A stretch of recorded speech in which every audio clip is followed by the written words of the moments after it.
The common denominator between my video interview being taken down and Andrew Kaufman's interview being taken down, the thing they both said is there is no evidence that's been scientifically produced that COVID-19 exists. They're reptiles and they're disguised as human beings and they're able to move up in power. Do you actually believe that concept? I'm not saying that anyone must believe it. I don't give a damn if they believe it or not. We've got 10,000 cars lined up in San Antonio for food banks. It's not the time to talk about reptilians. But I think why this is happening now. I think they go together, though. Let me explain to you why they don't go together. No, they don't go together. I'll explain to you why they go together. I'm going to talk about the coronavirus. Maybe here's why. Or I'll go and have a cup of tea. I mean, make your mind up. My attorneys recommended I not do this interview for obvious reasons. There's so many underground bases in America. On that basis, we're drowning in conspiracies. You don't believe that coronavirus doesn't exist, though? Produce the scientific evidence that it does. That's a conspiracy theory. Make of it what you will. 9/11 happened. You said that, it happened. The world was not run by the forces that we thought it was run by. You said you're the son of God and the world will be ending that year. You were 38 years old at that time. This is a man with a lot of credibility. What he says people listen to. I don't care who he is. He shouldn't be telling people what they can and cannot talk about. 30 seconds. Did you ever think you would make it? I feel I'm so close I could taste sweet victory. I know this life meant for me. Yeah, why would you bet on Goliath when we got Bet David? Valuetainment, giving values contagious. This world of entrepreneurs, we get no value to haters. How they run, homie, look what I become. I'm the one.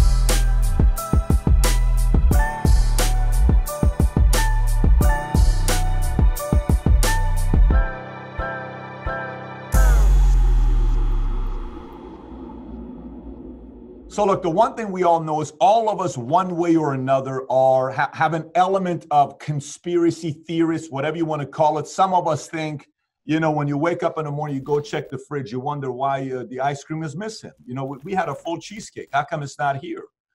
Maybe the kids wake up. I got 3 kids. Maybe the kids wake up in the middle of the night and they walk downstairs, take the ice cream, go upstairs.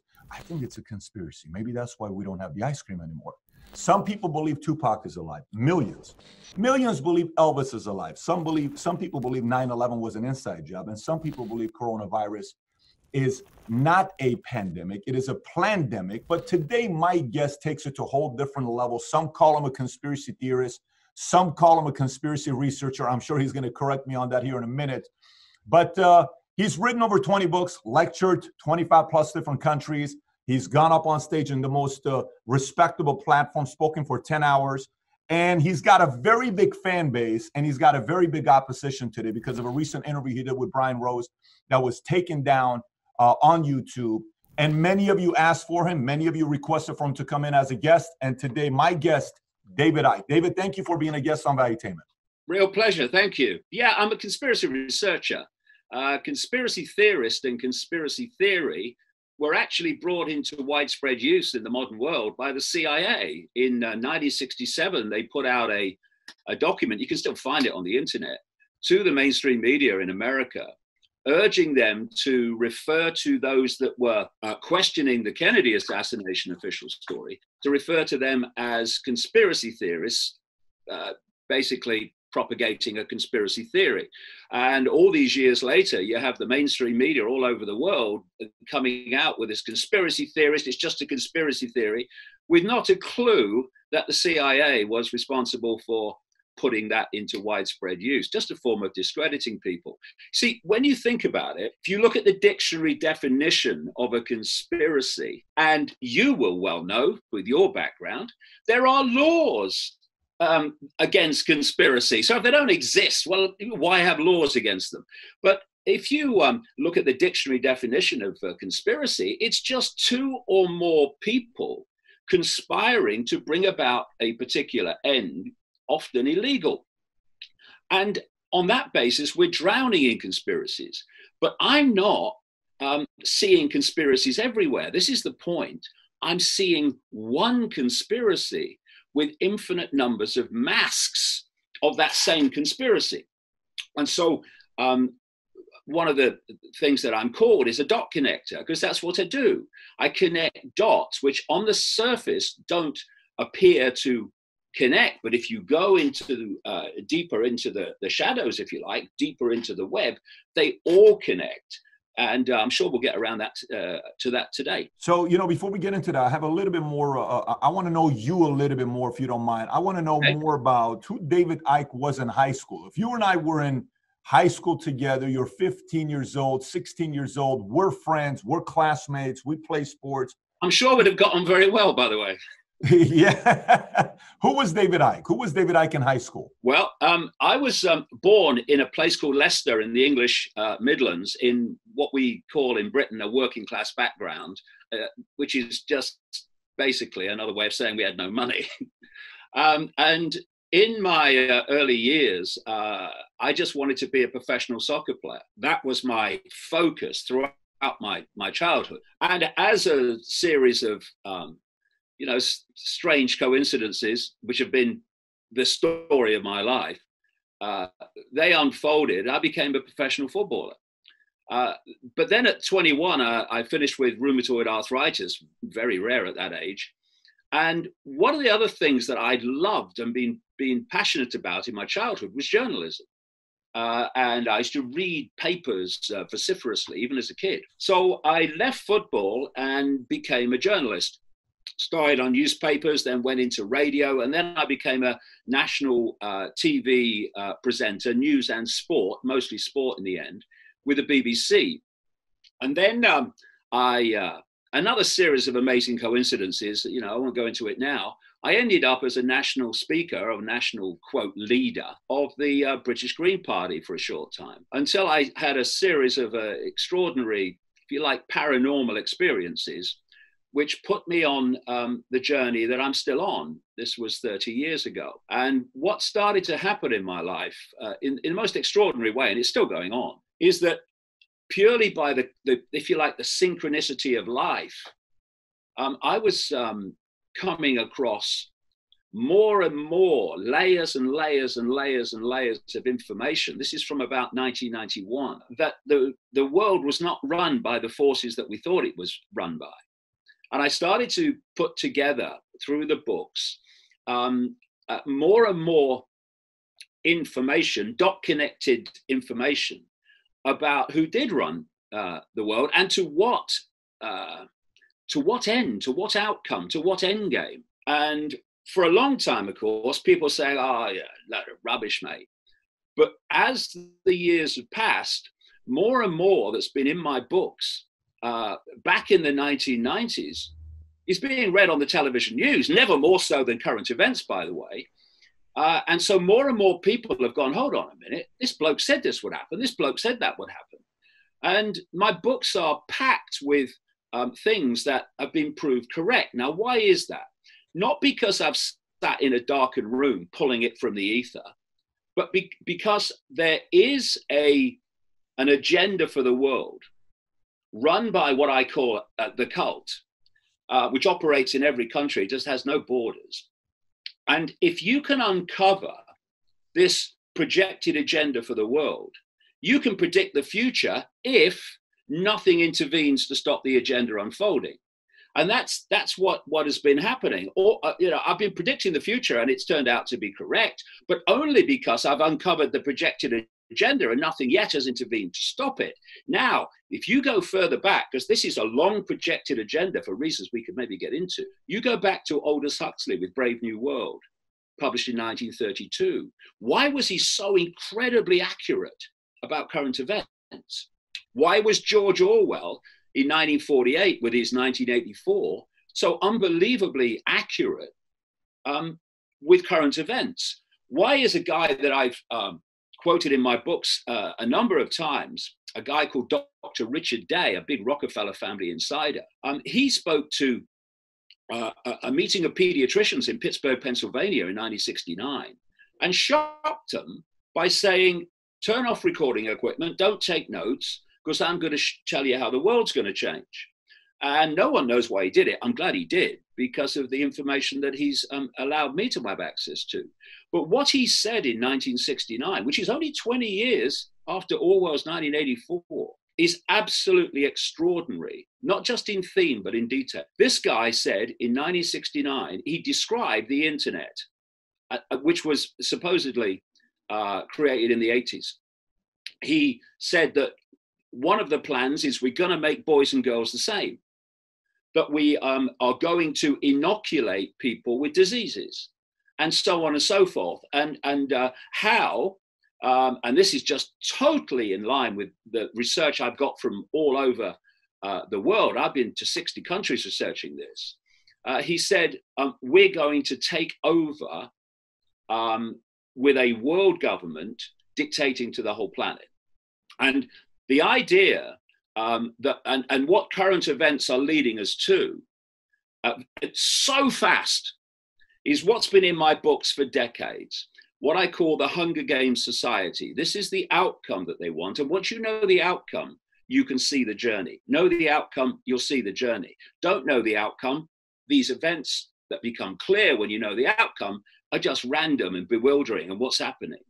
So it's to create what I call the Hunger Games society, where you have, if you think of a pyramid, at the top of the pyramid, you've got a tiny few people, which we now have a name for, the 1%.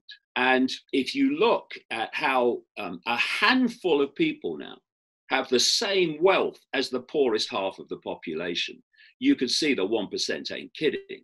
At the bottom, and this has been in my books for decades, by the way, never mind current events. At the bottom of this pyramid is pretty much the rest of humanity in deprivation, and this is the word, independency on the 1%, because they don't have independent income.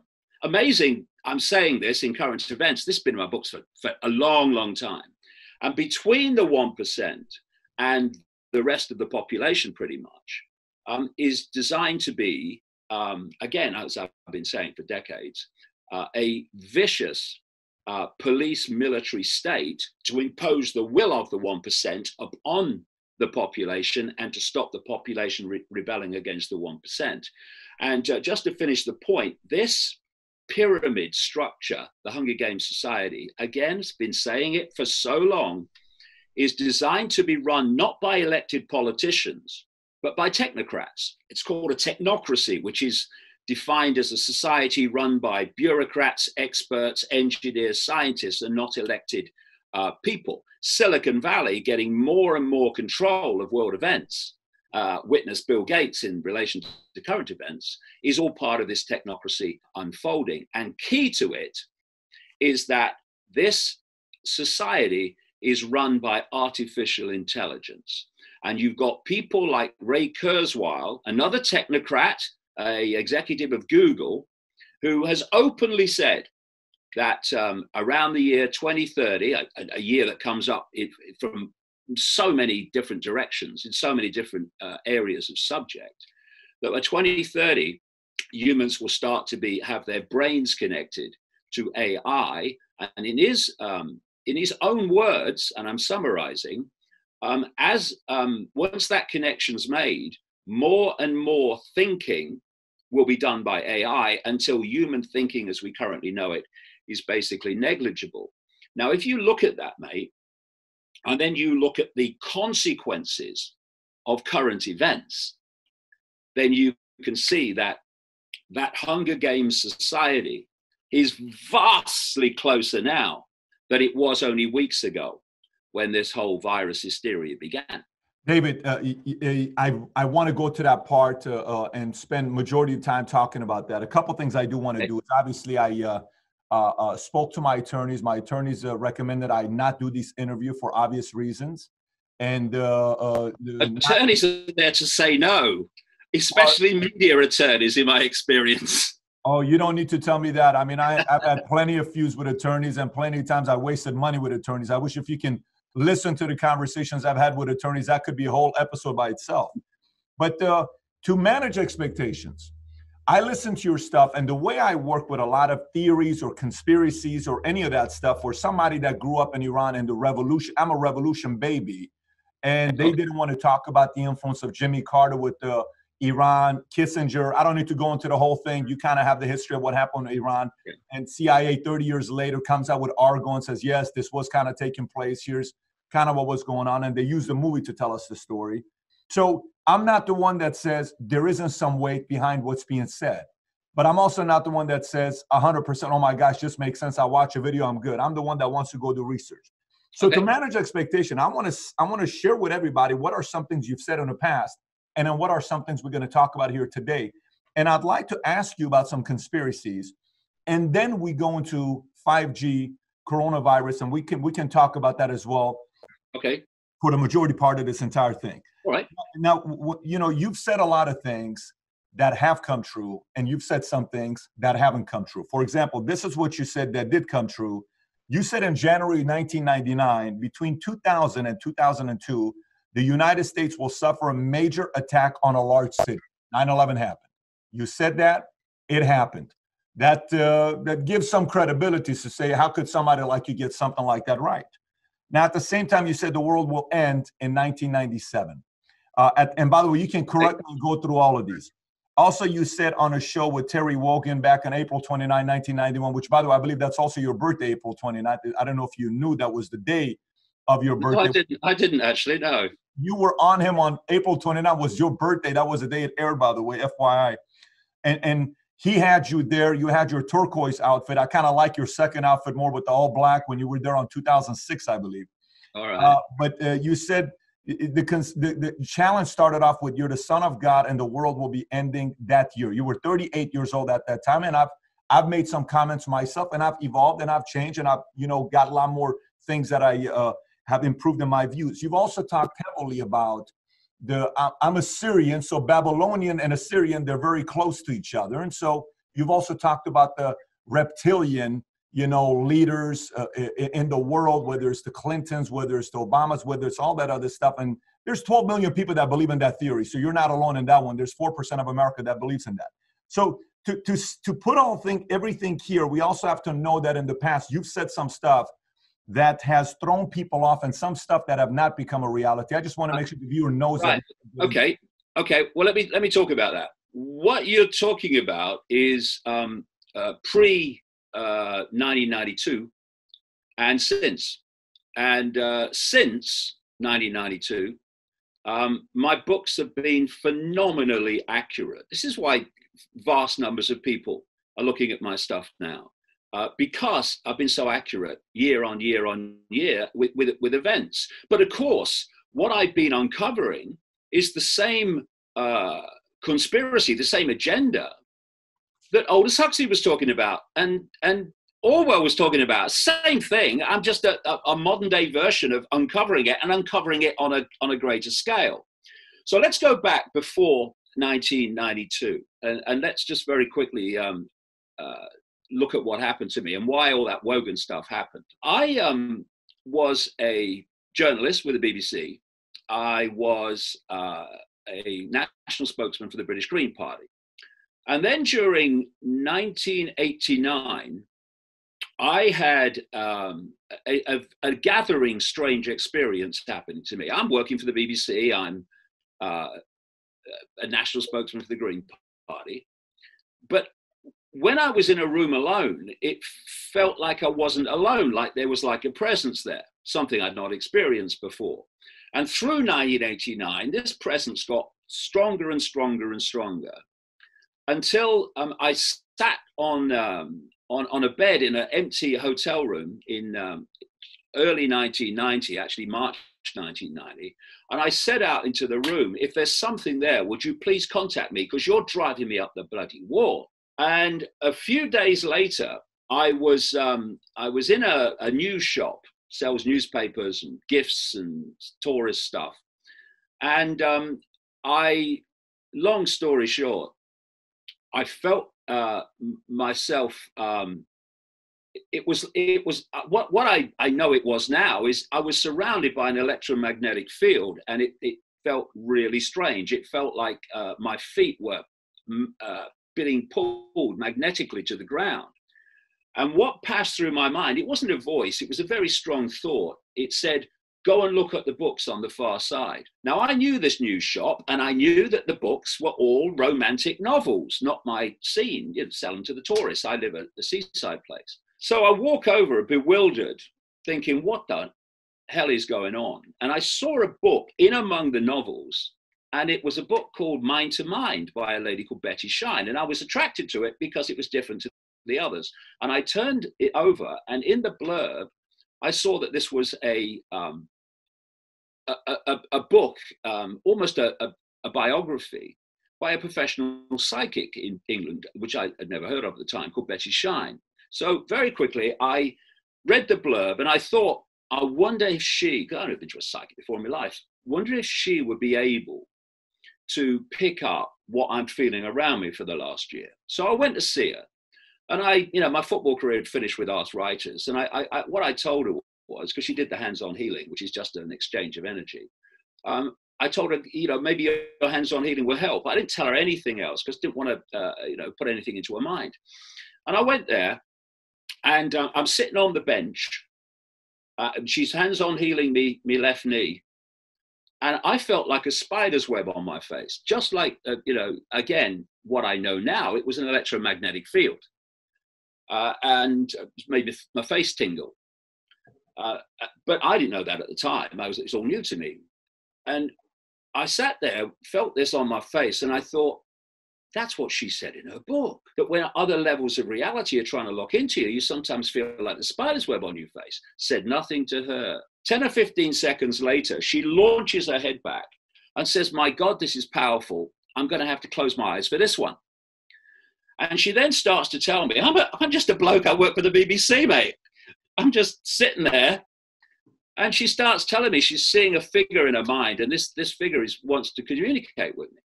And she said, this figure is saying, you're going to go out on a world stage and reveal great secrets. You're going to be world famous. One man cannot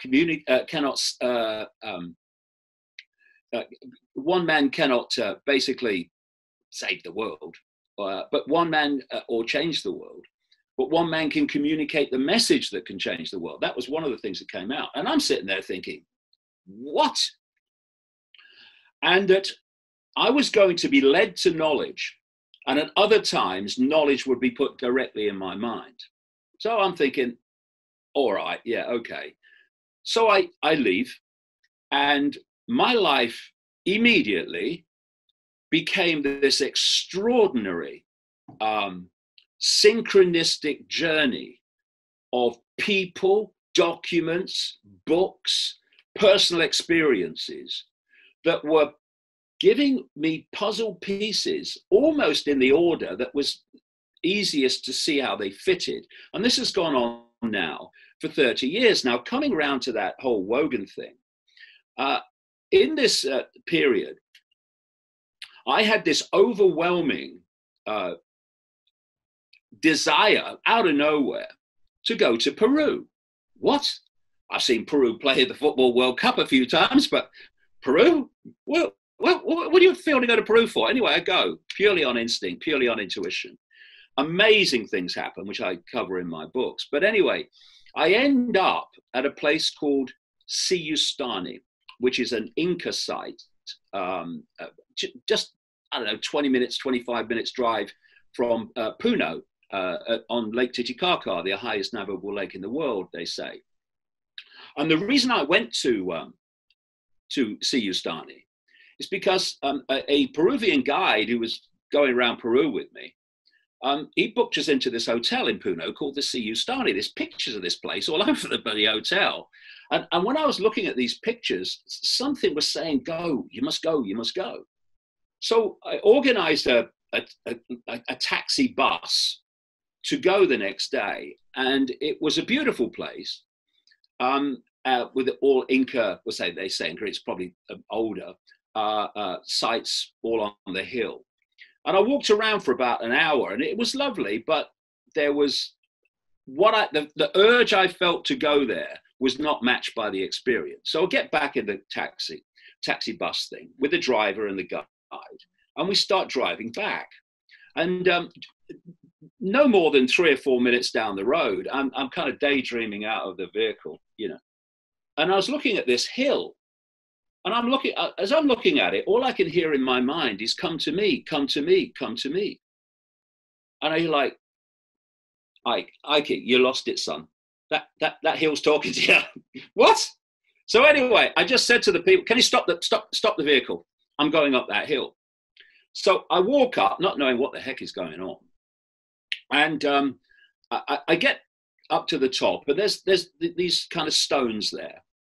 And I walked into the center of a group of them. And I'm standing on this hill in Peru under a piercing, cloudless sky, a piercing sun. I had a big red nose to prove it. So I walk into this area of stones, and suddenly it was exactly what happened, although 100% more, that happened to me in the news shot. I started to feel this, what I would now call electromagnetic field. I didn't know about that then. And I started to feel my feet being pulled to the ground like magnets. And I started to feel an energy going through me that way and out that way, out the top of my head and into the top of my head, through my feet into the ground. And then I heard this, not voice, but very strong thought form out of nowhere. It said, 1, they'll be talking about this in 100 years. And 2, it will be over when you feel the rain. And I'm standing there under a cloudless sky. It was just ridiculous. But then my arms go out at 45 degrees like that. I made no conscious decision to do that. And this energy, and they were like that for, well, it must have been the best part of an hour. And I felt nothing until it was over. And then my shoulders and my arms were agony. But anyway, this energy just built up and built up and built up. So in the end, I'm kind of shaking. And when you drive a car and you can't remember the last 2 miles or so because your subconscious has been driving the car, thank goodness. Well, it was like that. I would have missing kind of conscious time, and then I would come back to consciousness while all this is going on. And I noticed at one of those points where I became conscious again, that over in the distant mountains, there was a light gray mist. And the light gray mist became a dark gray mist. And I thought, it's raining over those mountains. And if what then happened had happened in a movie, you would say, that is ludicrous. Who put this in the script? Because what happened is this rain storm came out of the mountains towards me ridiculously quickly. And in the end, I'm standing there like that. And this wall of stair rod rain, I've described it as like pulling curtains across the sky, was coming towards me. By the time it hit me, I'm like absolutely shaking with this energy. Soon as it hit me, absolutely soaked me in an instant. The energy stopped. Now my shoulders are agony. Now my legs are like Bambi, trying to stand up. And my life at that time was transformed. I tell you what it was like. And right in the middle of what I'm going to describe is when the Wogan show happened, which is why I said things that, I look back now and I wouldn't say them now, because I was in the midst of a total transformation of my consciousness, my awareness, my perceptions. I've described it like this. You're going along with your life and life seems a certain way, but you're operating within a bubble of perception, a bubble of information. And then someone comes along out of nowhere, doesn't give you any warning, and pops the bubble. Now, vast amounts of information, concepts, things of all kinds are pouring into your conscious and subconscious mind that weren't before, and you're trying to process them. And for 3 months, I couldn't process them, and right in the middle of that was the Wogan show. I've described it like this. You press too many keys on the computer at once, which is giving the computer too much information to process. Computer freezes. That was me for 3 months. After 3 months, after the Wogan show and the mass historic levels of ridicule that I went through in the aftermath of that, it was like the computer unfroze. Now I'm David Icke again, if you like. And people were coming up to me and saying, Dave, I thought you'd gone mad. You're the same bloke I've always known. I seemed it on the surface, but I wasn't, because now I could see things and how things connected that I couldn't see before. And so from that point on, the accuracy of my work, if I say it myself, because it is true, it's been phenomenal in terms of the way it's played out in events, including current events. Before that, which you rightly bring up, I was actually in this massive transition. If you'd have asked me my name in that period of 3 months, I'd have probably had to check. Really? If I would have asked your name during that 3 months, you would have had to check. Well, yeah, that's a bit of an exaggeration, but you know what I mean. What you're saying. So let me ask you this, David. But then everything kind of came into clarity, massive clarity sure. Like I'd never seen before. And that's what's played out ever since. David, when you went to Peru at that time, were you recreationally, or were you just yourself using any drugs, man-made or natural, or no? No, none. So are you somebody that has experience with drugs or no? Once. And that was in 2003 in the Brazilian rainforest. I was asked to go and speak to a group who were taking something called ayahuasca, which is a psychoactive potion, which is used as part of some religions in Brazil. So I thought, yeah, I'll go and do that. And I could have taken this stuff, and it's the only time I ever have. I haven't felt need before or since. I took it over 2 nights.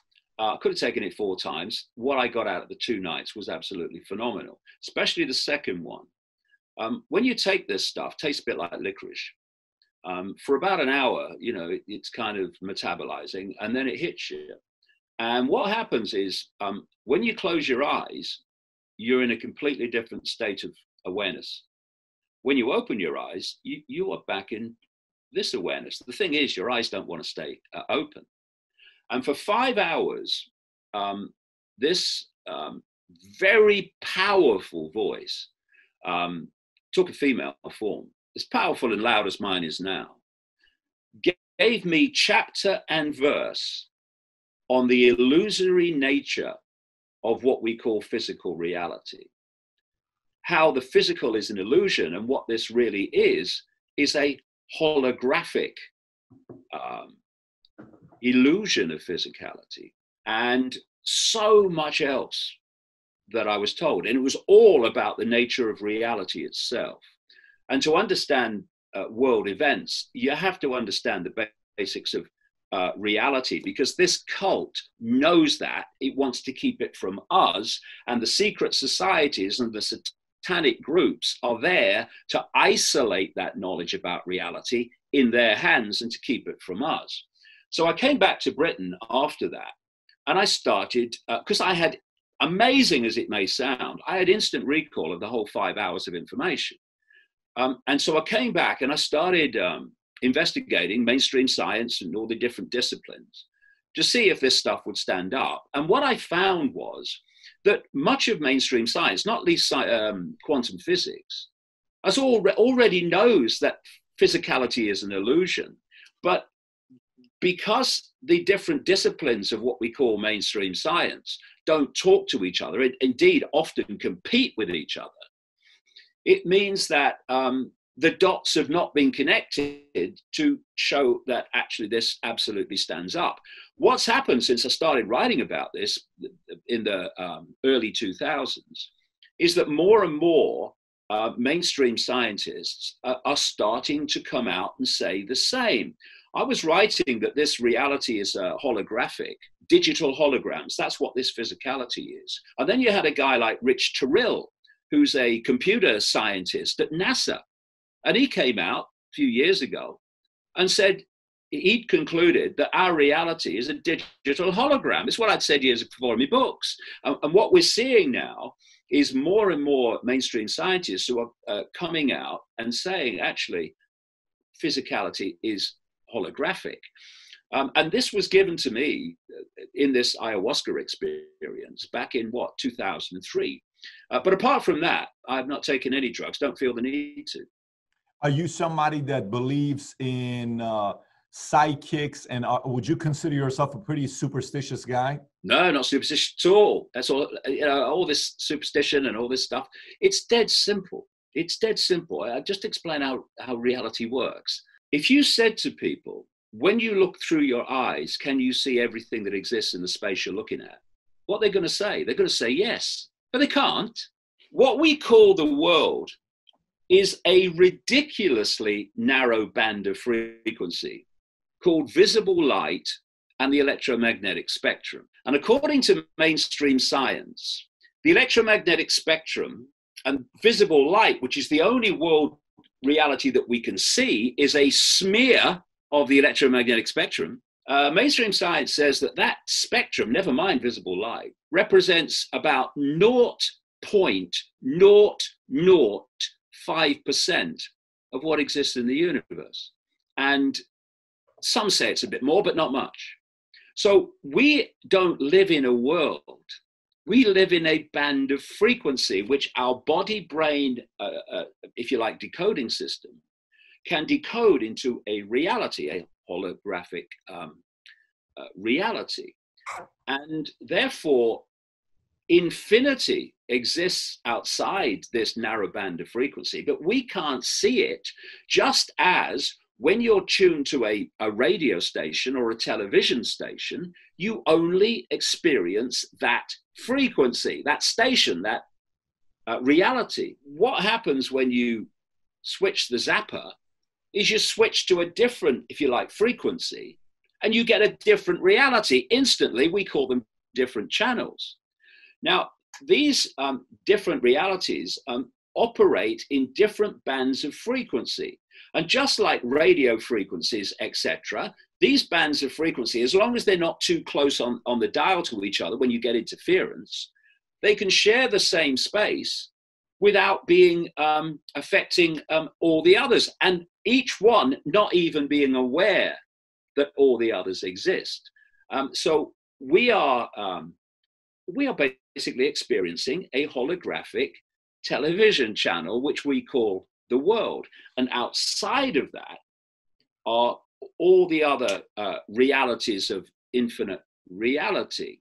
And only when these realities get close on the dial do you get interference. And one of those areas of interference, if you like, is what we call ghosts and paranormal things and such like. When you get two radio stations close on the dial, you get interference. One is the dominant one you can hear, and the other one is you can't hear it, but you can but you can hear it. It's interfering.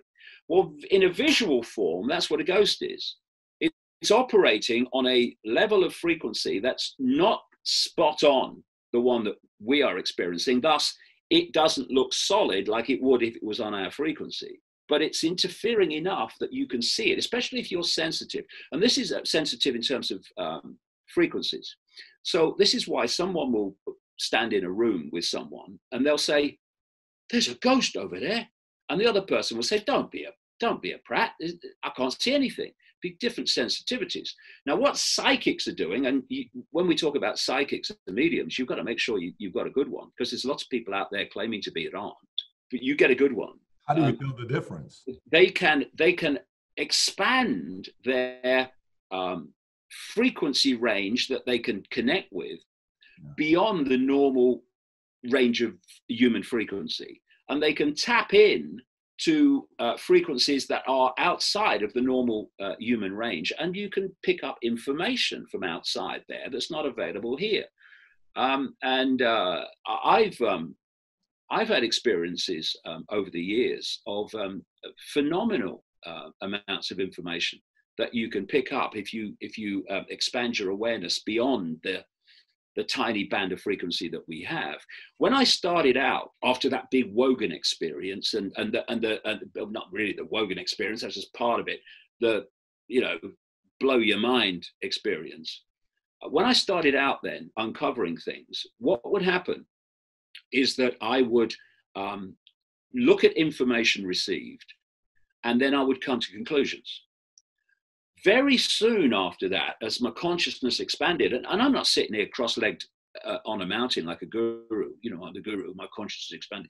Anybody can do it. It's just that this cult don't want us to do it. And that's why we're constantly pressured to perceive the world only through the five senses, which means only through this narrow band of frequency called visible light. But what happened then very soon is I would come to conclusions about what was happening. And then the five sense name, date, people information would follow that to confirm that the conclusion was correct. And that's been going on now for decades. And that's how the books have become so accurate, that process. Fair enough. So David, a couple things. I like what you said. You said some of the things you said during that 3-month period, you've changed. So Son of God and the world's going to be ending, though that 3-month period, that few months. Has your position also changed with the reptoid hypothesis? Oh, no. That hasn't changed. This is the point, mate, that I made earlier. Pre-1992, say pre-mid-1991, actually, you go before that, and I'm in the middle of this transformation. Sure. And when I was talking about the Son of God, by the way, what I was referring to is that we are all aspects of one infinite awareness. That has not changed one iota.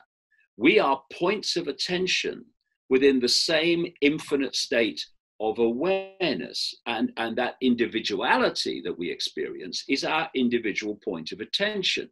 But we are all part of the same whole. We're all, if you like, droplets in the same ocean, and we are the droplet and we are the ocean. So on that basis, if you want to use this symbolic language, we're all sons and daughters of the whole, the infinite whole. So that has not changed. Just putting it in a different way, that's not changed at all. There was a difference in the context. If you look pre-91 or pre-mid-91, that's one thing. You look post mid-91 to present day, and you'll see a completely different outcome in terms of information that's proved to be correct. But to put it in, to manage the expectations here is, you did say even Jesus was criticized. So the comparison wasn't just being a son of God. At that time, you made the reference in a completely different way, just for full transparency. But you see, the thing is that these concepts that poured into my conscious mind, which I'm trying to process and understand, you can confuse son of God, we're all sons of God in that process, and then eventually it becomes clear what it meant. So it was a period of great confusion, as it would be. What I describe it like this: what was happening in my mind in that period, early 91 until about about May. May 91, January 91, February 91, when I went to Peru, to about May 91. That was the period that all that took place. And it's like if you burst a dam, and that's what happened.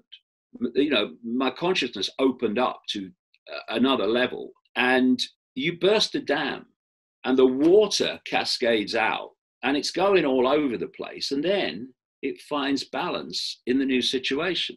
And that's a process that I was going through for about 3 months. But let's not forget, before we do, that was the best part of 30 years ago. And in the intervening period since then, the accuracy of my books in predicting current events has been, why are vast numbers of people looking at my work now? Because of that. David, so again, last time, so any position changed on the reptoid hypothesis? Anything on that change, or it's the same belief that you had then that you have today? Yeah, but that didn't come in that pre 91 How period. did you come up with that conclusion where you said there's the red dresses and the sheeple and all of that? How did that process come about? Quite simply, the same process that everything else came about. The synchronicity of my life led me to the information. So I'm minding my own business, traveling around America, talking to next to nobody at the time. I don't know, towards the late 90s, what would it be? Maybe 96, that kind of period, 96, 97, more 96. And I'm going from place to place, talking each night. Some of them were a long way apart. And in a period of 15 days, I met 12 different people in 12 different places who told me the same stories about this whole reptilian phenomenon. I won't go into it now at length. It's all in my books in enormous detail. And so if you are a proper journalist and you're after the truth and not a statue and a round of applause, then you look at that and you think, hold on a minute, this is a lot of people telling me the same thing.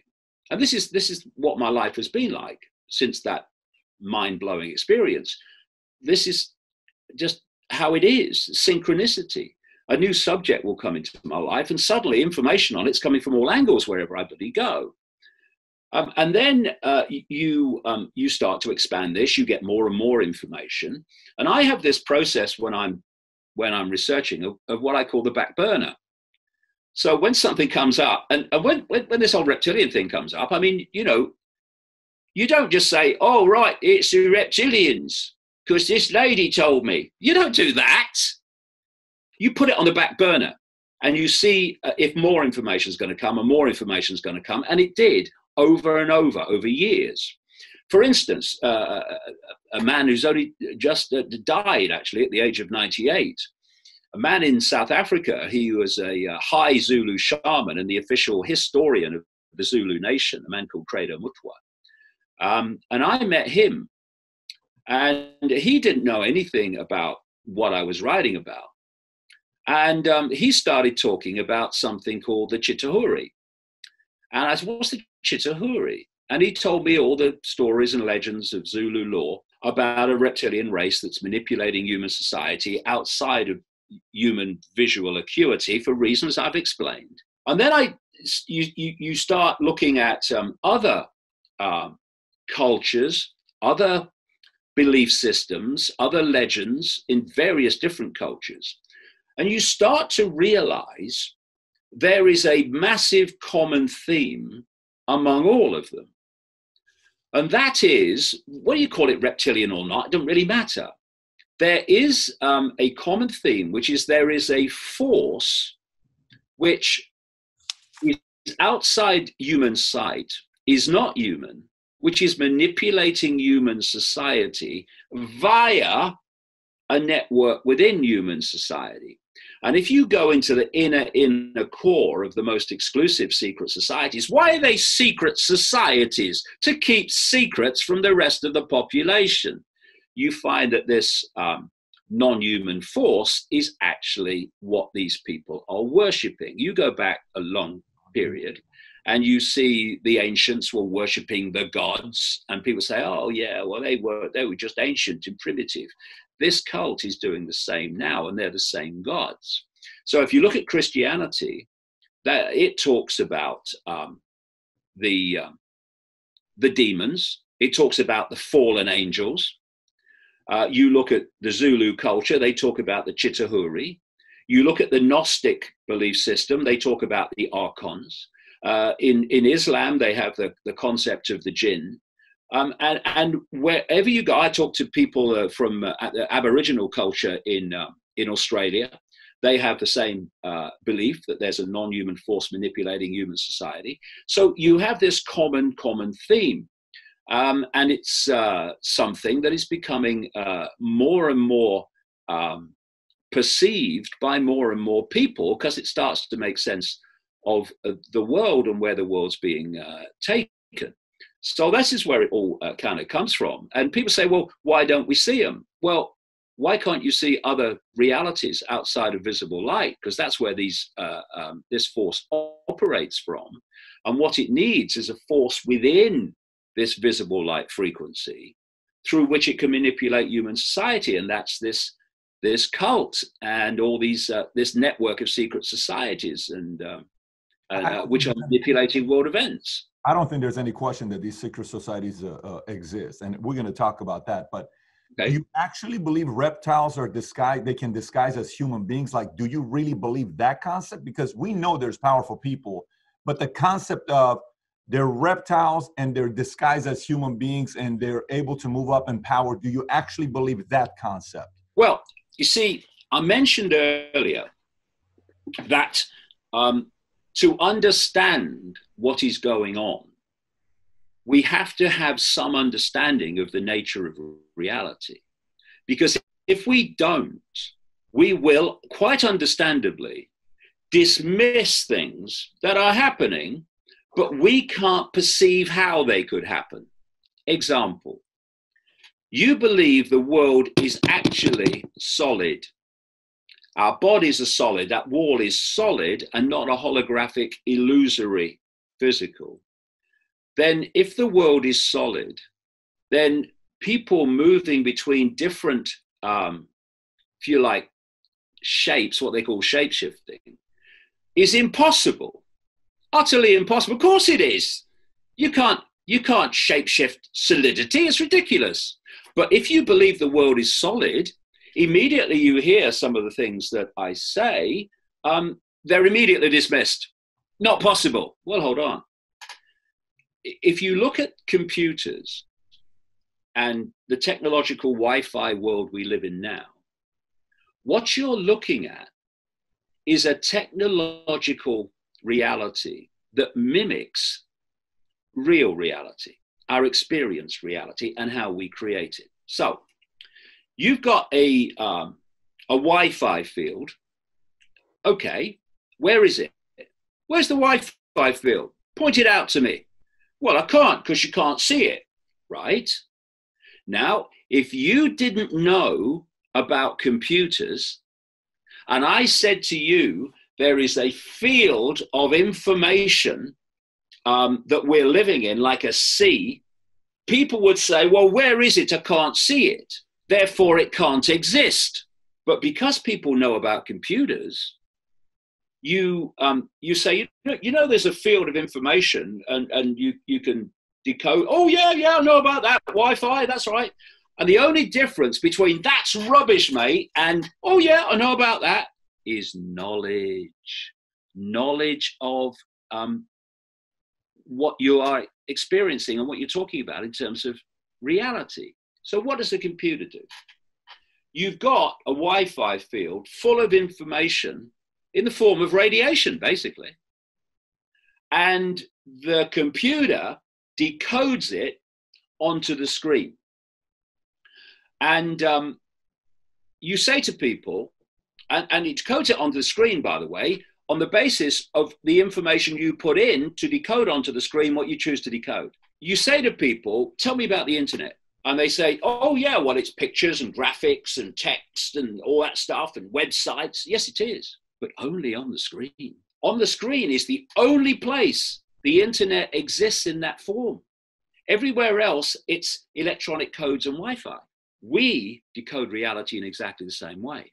The five senses take waveform information, think Wi-Fi, turns it into electrical information, feeds it to the brain, and there are different parts of the brain that specialize in decoding the different senses, and the brain decodes that electrical information into holographic digital information.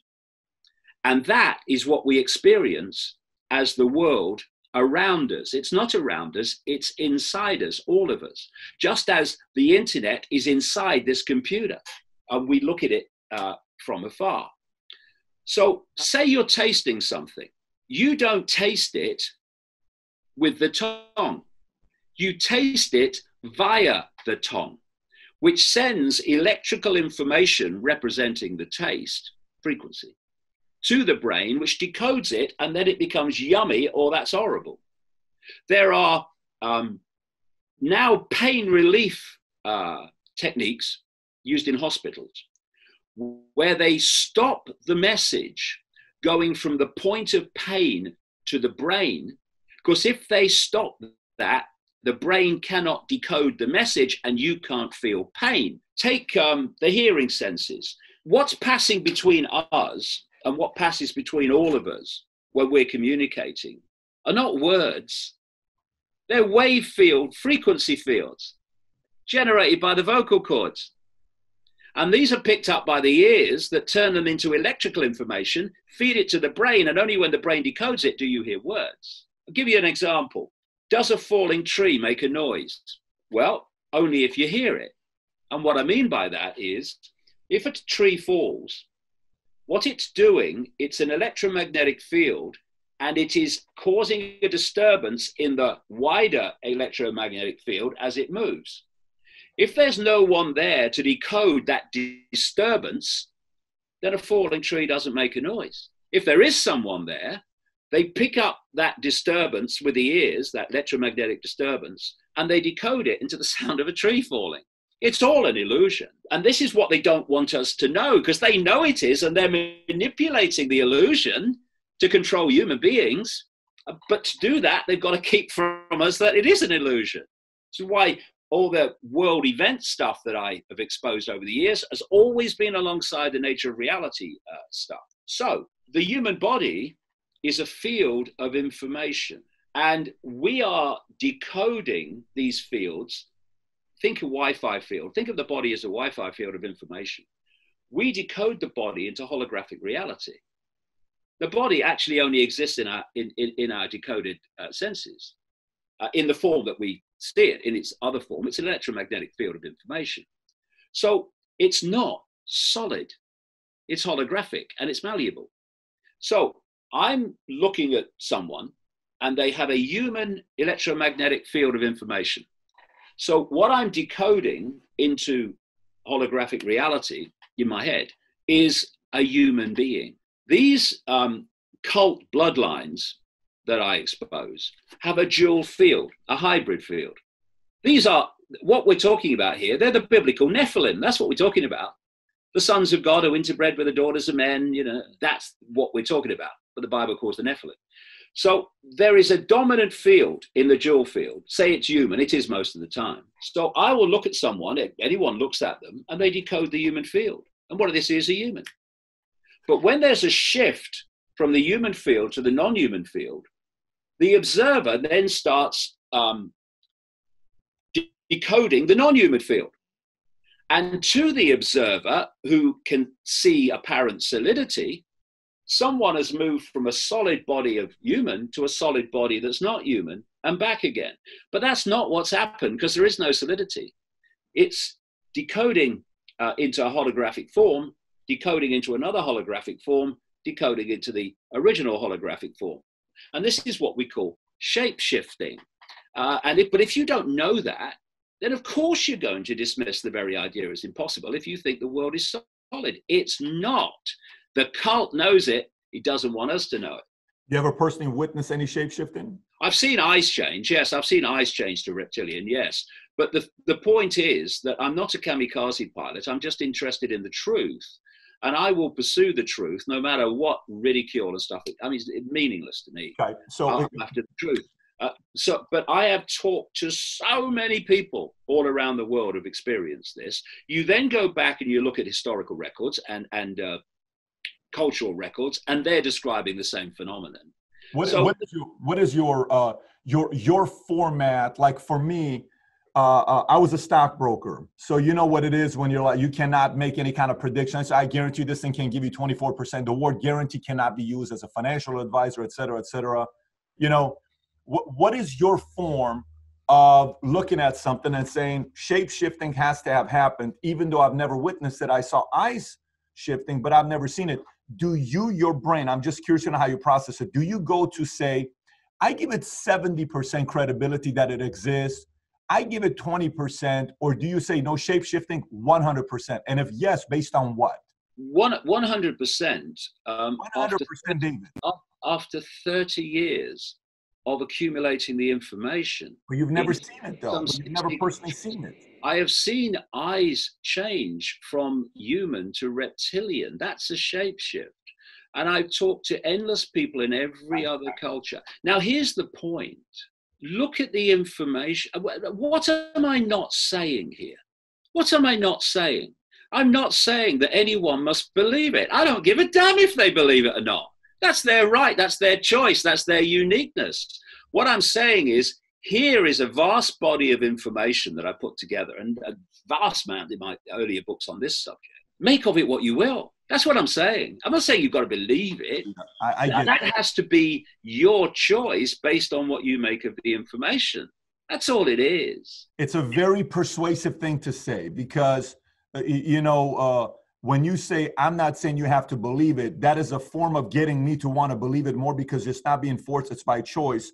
I got to tell you, David, you're one of the best storytellers I've met in my life. You're an incredible storyteller with the details. I mean, I was in Peru with you, just so you know that.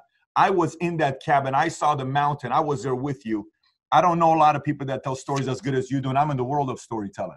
Have you ever read the story that was published in the Weird Times of August of 1929 called The Shadow Kingdom? You ever read that story? No. You've never read it?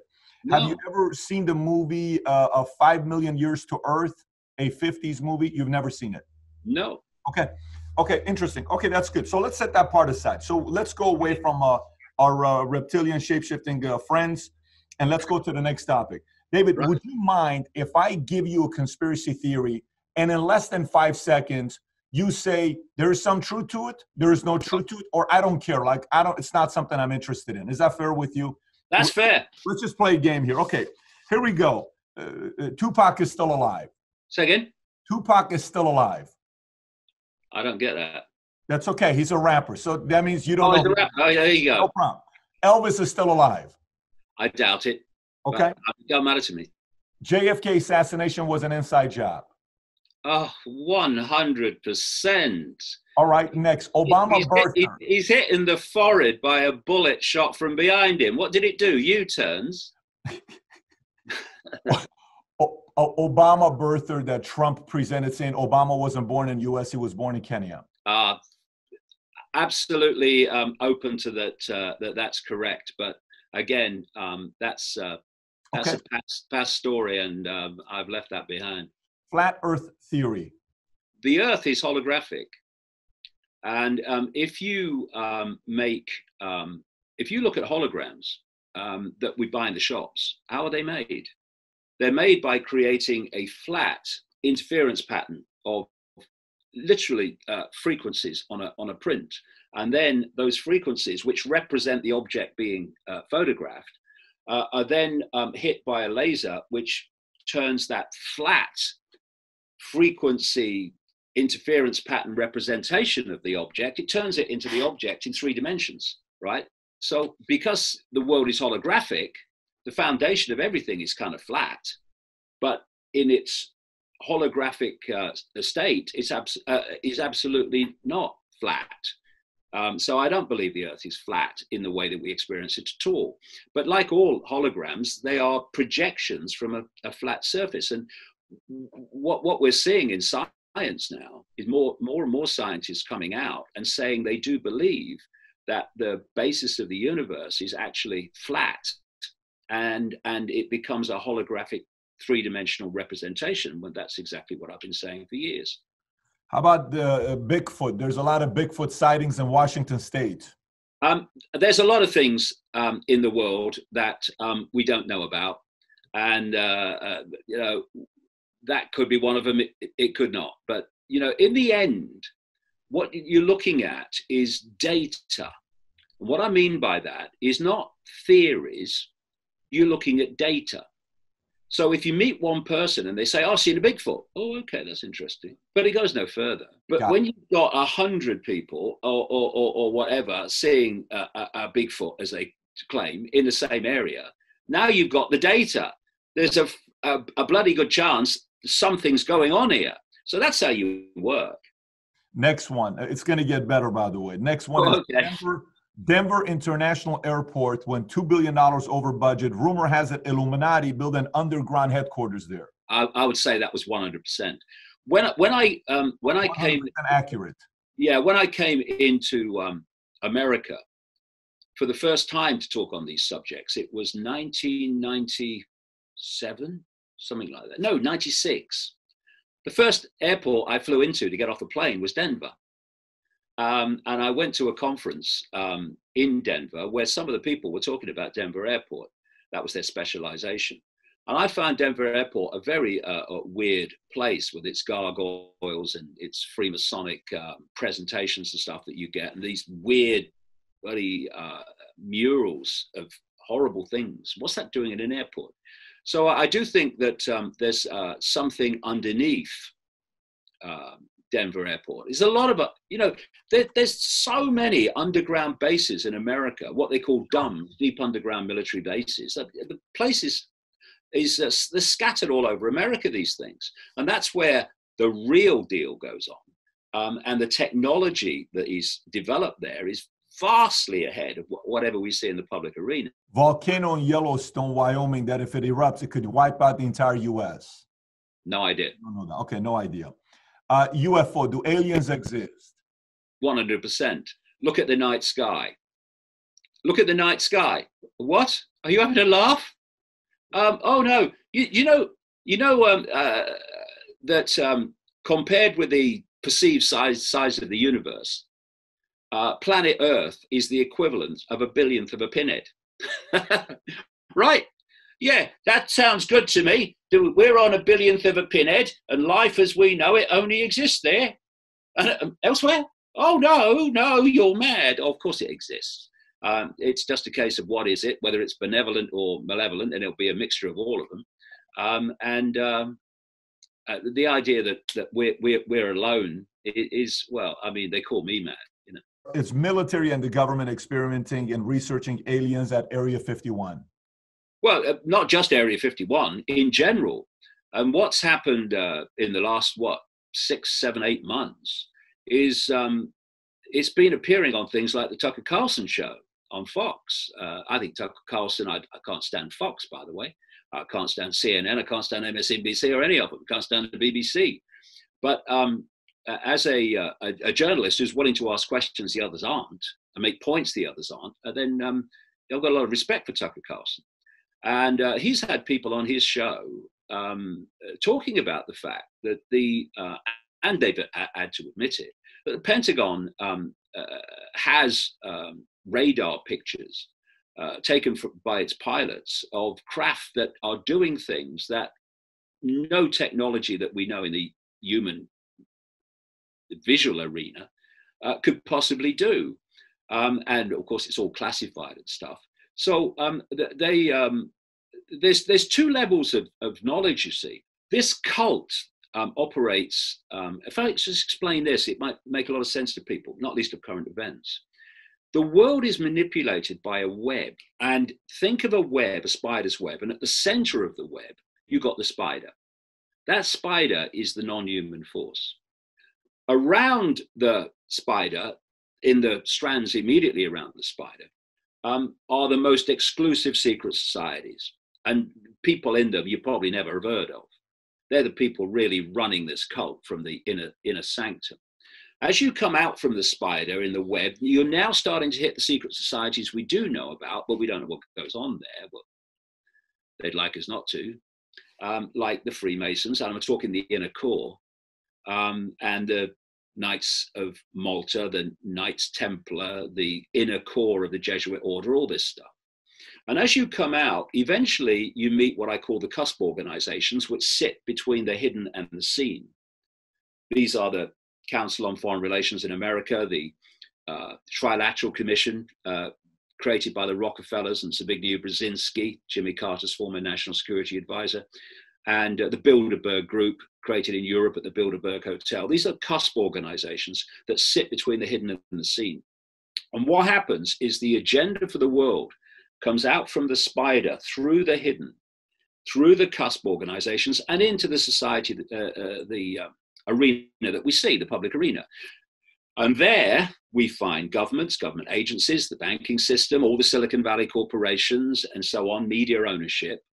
And in this level of the public arena, it seems to be a series of completely unconnected organizations, agencies, whatever. If you go deep enough into them, and it's all compartmentalized, most people in these organizations haven't got a clue that what they're being controlled and directed to and what the agenda is. They just get on with their lives, get their pay and go home to their families.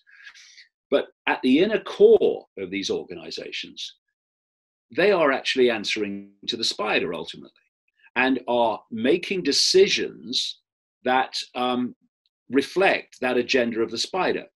And in this way, things are happening in a coordinated way that appear to be random. And this can be seen very clearly in my experience with the Brian Rose London Real interview about the coronavirus, which was streamed live, and YouTube took it down virtually the moment, just a few minutes after it finished. And then Vimeo took it down, and then Facebook took it down. It's because if you go deep enough into these organizations, they are controlled by the same force, therefore move as one unit.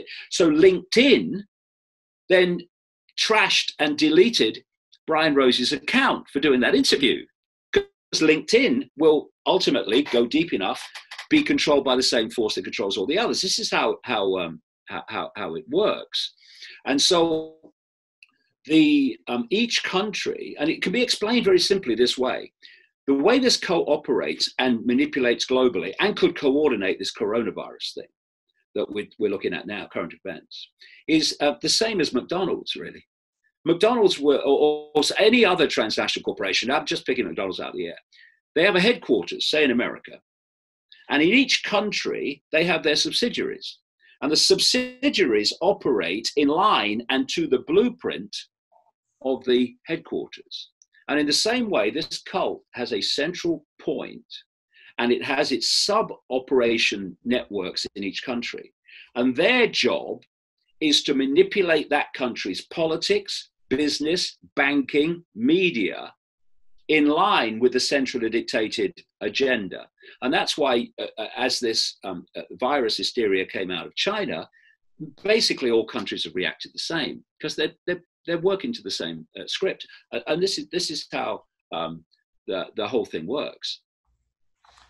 Okay, so here's the next one here. I'm curious to know if you've done any kind of research on this one. In Alaska, they have a high frequency active auroral research program. You know this. Looks like you already know where this is going. Antennas that are experimenting with weapons to be able to control people's minds. Oh, 100%. I've done enormous research on this. And the one in Alaska, which is the famous or infamous one, which came to public light, there are others like that around the world now. And what they do is they fire a frequency into the ionosphere, and they make the ionosphere in the upper atmosphere vibrate in sympathy with that frequency. And then it diverts the frequency now, because of the vibration, at a far higher power that it left the facility, back to Earth. And many things can be done with this, including manipulating the weather and creating weather extremes, among many other things. And again, to come back to the nature of reality is to understand how these things work, why 5G is so destructive, why Wi-Fi is so destructive, and so capable of transmitting thoughts and perceptions into the human mind. Because what are these technologically generated electromagnetic fields? They're frequencies. They're electromagnetic frequencies. The brain processes information electrically. What do neurons do? They make electrical connections. The brain transmits to the rest of the body, the cellular structure of the body, electrically and electromagnetically. So anything external that interferes with the balance of that electromagnetic communication in the body and the processing of information electrically in the brain is going to affect people negatively, psychologically, and in terms of health. And we are now living in an absolute soup of technologically generated electromagnetic frequencies, which have gone on to a phenomenal new level, with this rollout this year, that's still going on, of 5G. Elon Musk, don't start me, by the way. I'd love to debate this guy live if you could ever arrange it. He's putting up satellites at low altitude. It's happening all the time, every week, to fire 5G at the Earth. So there's no way you can get away from it, even if you want to go and live in a forest. And there's a reason for this. I explain it in the books why they're doing it. Astronomers are now complaining, even with a relatively few of the thousands he wants up there. He wants 42,000 up there. He's already got permission from the cult-owned Federal Communications Commission for tens of thousands. He wants 42,000. Even with the few that he's put up so far, astronomers are saying, we can't see the night sky anymore. It's all Musk's satellites. And there's a company called, I think it's OneWeb out of Britain doing the same. There's others doing the same. Now, here's a question. How many people among the nearly 8 billion, getting on for 8 billion people on planet Earth, have been asked if they want that? Nobody. Or been given a vote to decide if they want that? Nobody. Musk just does it because Musk is an asset like Gates and all the others of this agenda. That's why he gets permission from the FCC. Of course, if the FCC is controlled by the same force that controls Musk, he's going to get permission for what he wants. Of course he is. And this is how it happens. So the challenge with when I did the research on why YouTube chose to take the video down, I don't know why LinkedIn did what they did, by the way. That whole thing, that scandal makes no sense to me, but I don't know their reasoning behind it. But I do know why YouTube and Facebook and Vimeo did. YouTube says linking 5G to coronavirus was the biggest challenge. And I'd like to kind of transition now.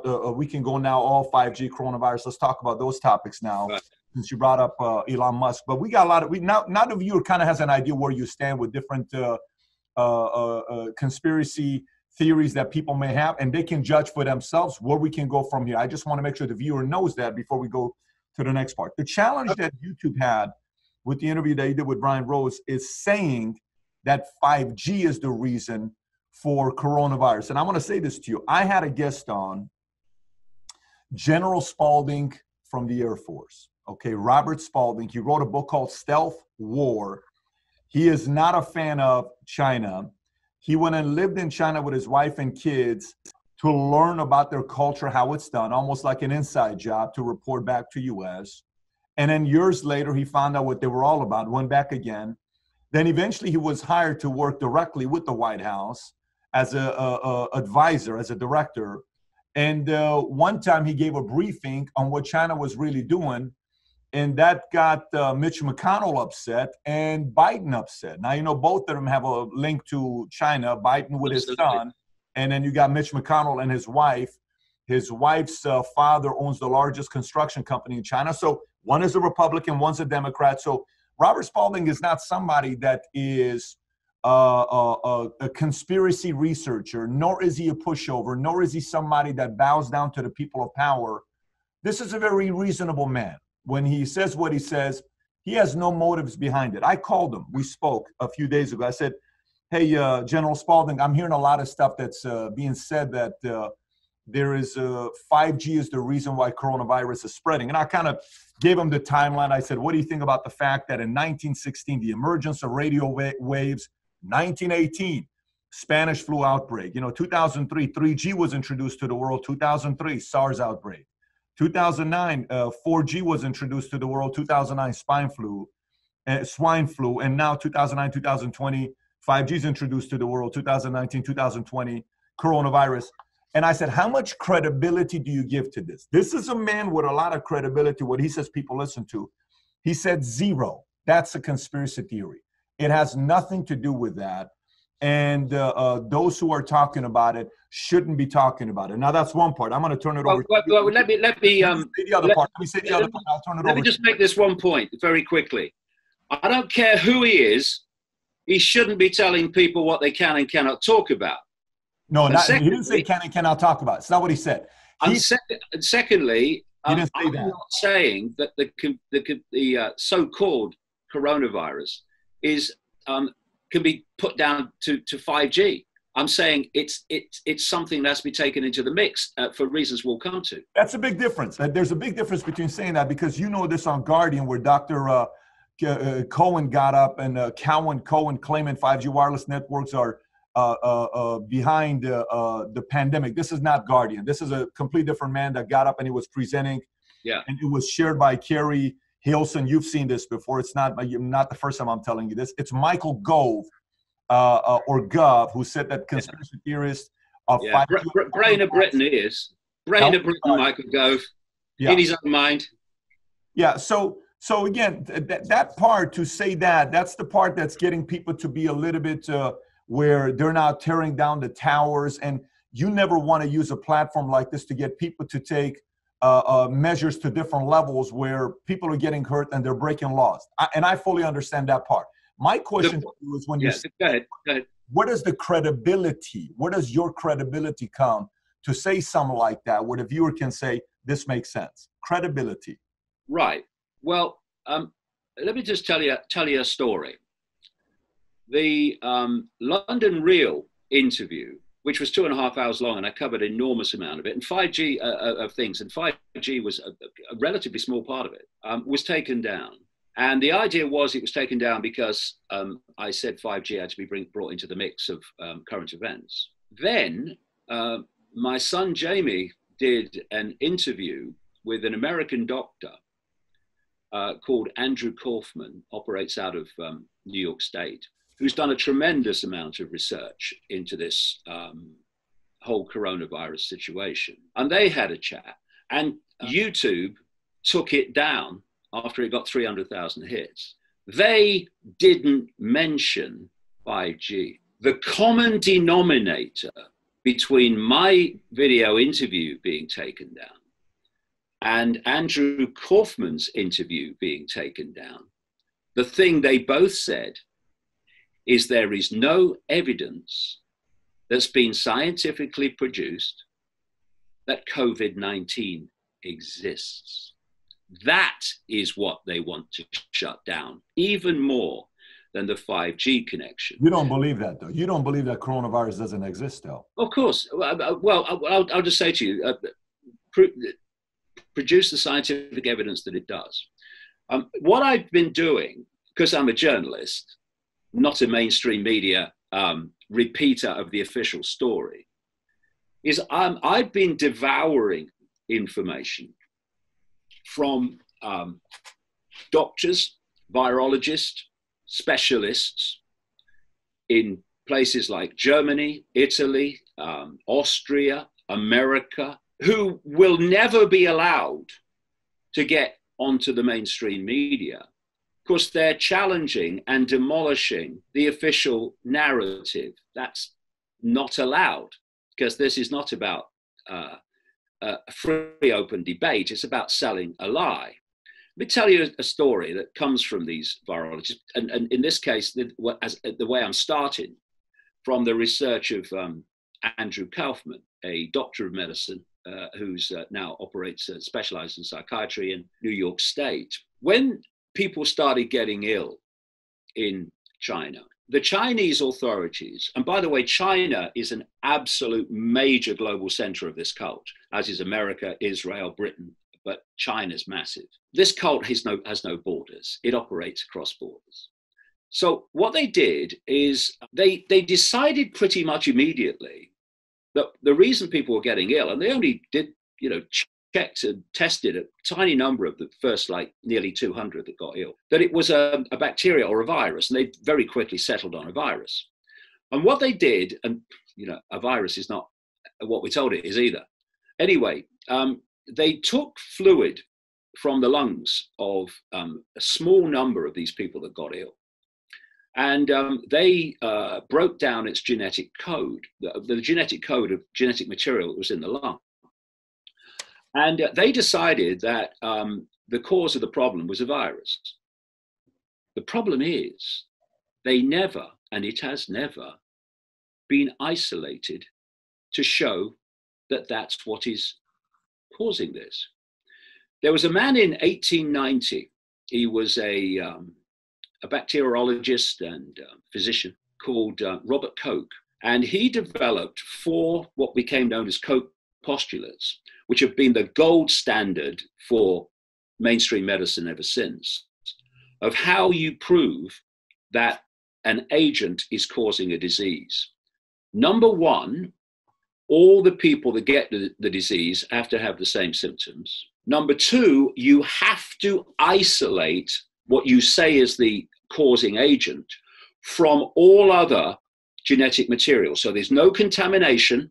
You've only got what you say is causing it.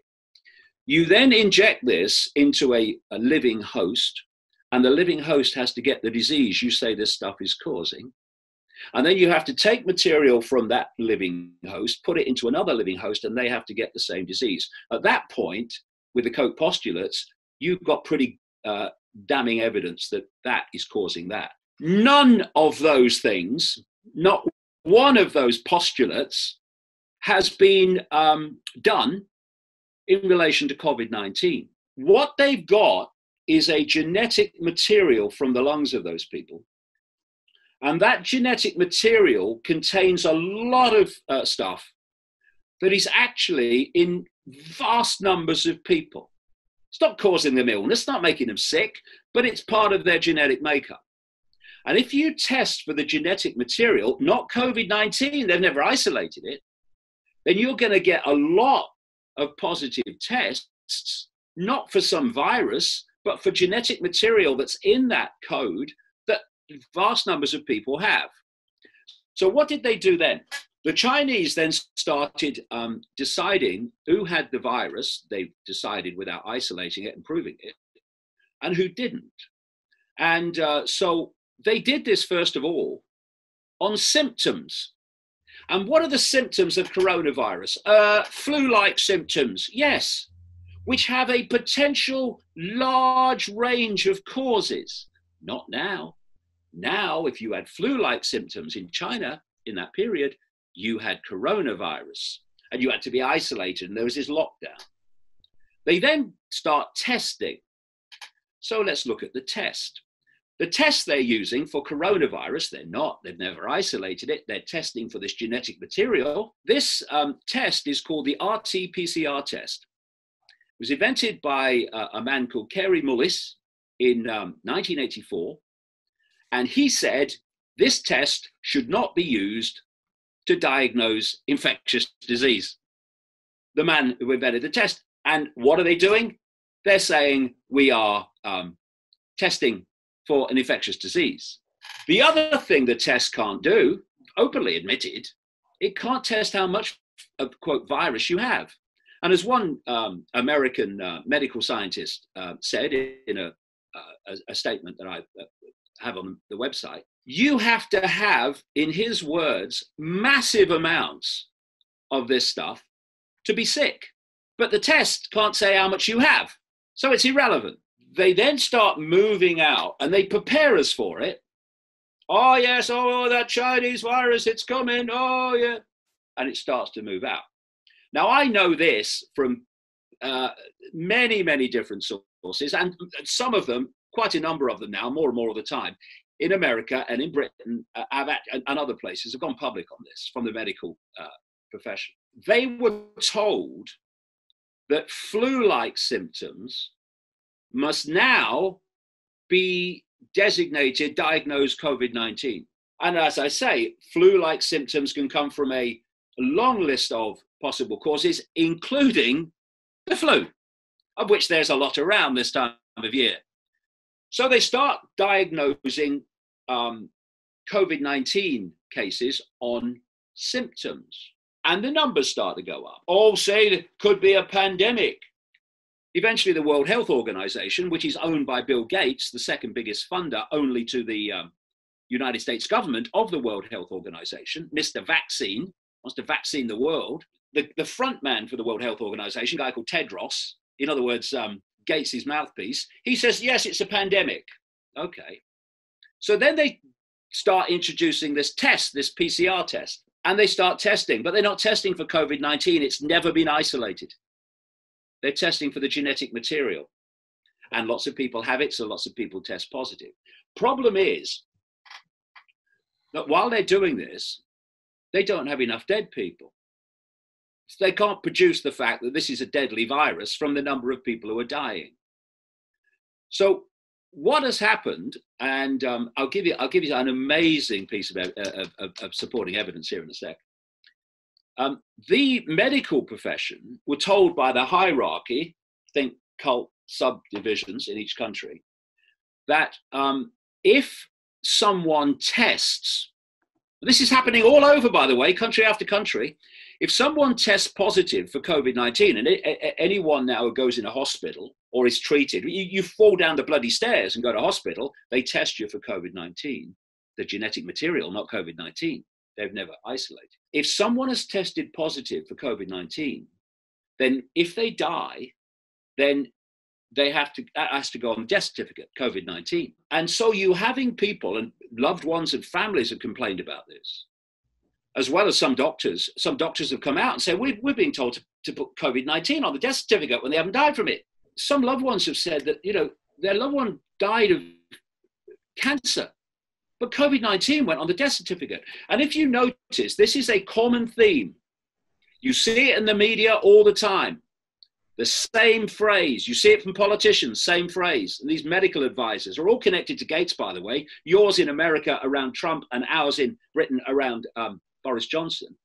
The phrase is, this number of people have died, or this person has died after testing positive for COVID-19. Not died of it, tested positive for COVID-19. But then they go on the death certificate and they become then, in the official figures, died of COVID-19. Now, if you look at the massive health crisis in Italy, it was based in Lombardy.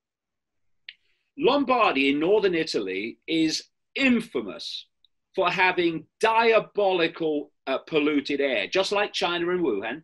And therefore, they have enormous amounts of lung disease there. And I'll tell you how bad it is for your health in Lombardy. This is the Milan's in Lombardy. The last figures I saw for a year is that a few hundred, less than 100,000 people died in Lombardy in that year. And the next region down for most deaths was Lazio, 57,000. That's how bad Lombardy is. So you have all this lung disease and pneumonia, and they've been redesignating it COVID-19 when they were going to die from it anyway from another cause. And the figures go up, and the figures go up, and the figures go up. And I want to read you this story. America, this is a guy who is a state senator in Minnesota called he's a doctor himself, Scott Jensen. And he was interviewed on Fox News. And he said this: right now, Medicare has determined that if you have a COVID-19 admission to the hospital, you'll get paid $13,000. And a lot of this is, some of this anyway, is passed on to the doctor. If that COVID-19 patient goes on a ventilator, the hospital gets $39,000. If they diagnose a pneumonia patient as non-COVID-19, they get $4,600. And so there is a financial incentive, which if you add it all up is absolutely fantastic, to keep putting COVID-19 on the death certificate over and above the instruction from organizations like the CDC, the Centers for Disease Control and Prevention, that you should, if you suspect in any way that there's COVID-19 involved, though you can't say how much of it, even if it existed, because the test won't tell you that, you put COVID-19 on the death certificate. So these death numbers are absolutely ridiculous, unsustainable, and unsupportable. But what have they done? Think of the Hunger Games Society I mentioned earlier, that structure. They have destroyed the independent livelihood through this lockdown of billions of people, destroyed businesses, destroyed employment. Lots of people are going to lose their homes. The banks owned by the cult are going to start, soon as they can, repossessing, because people can't pay their mortgage anymore. And it is already economic mayhem.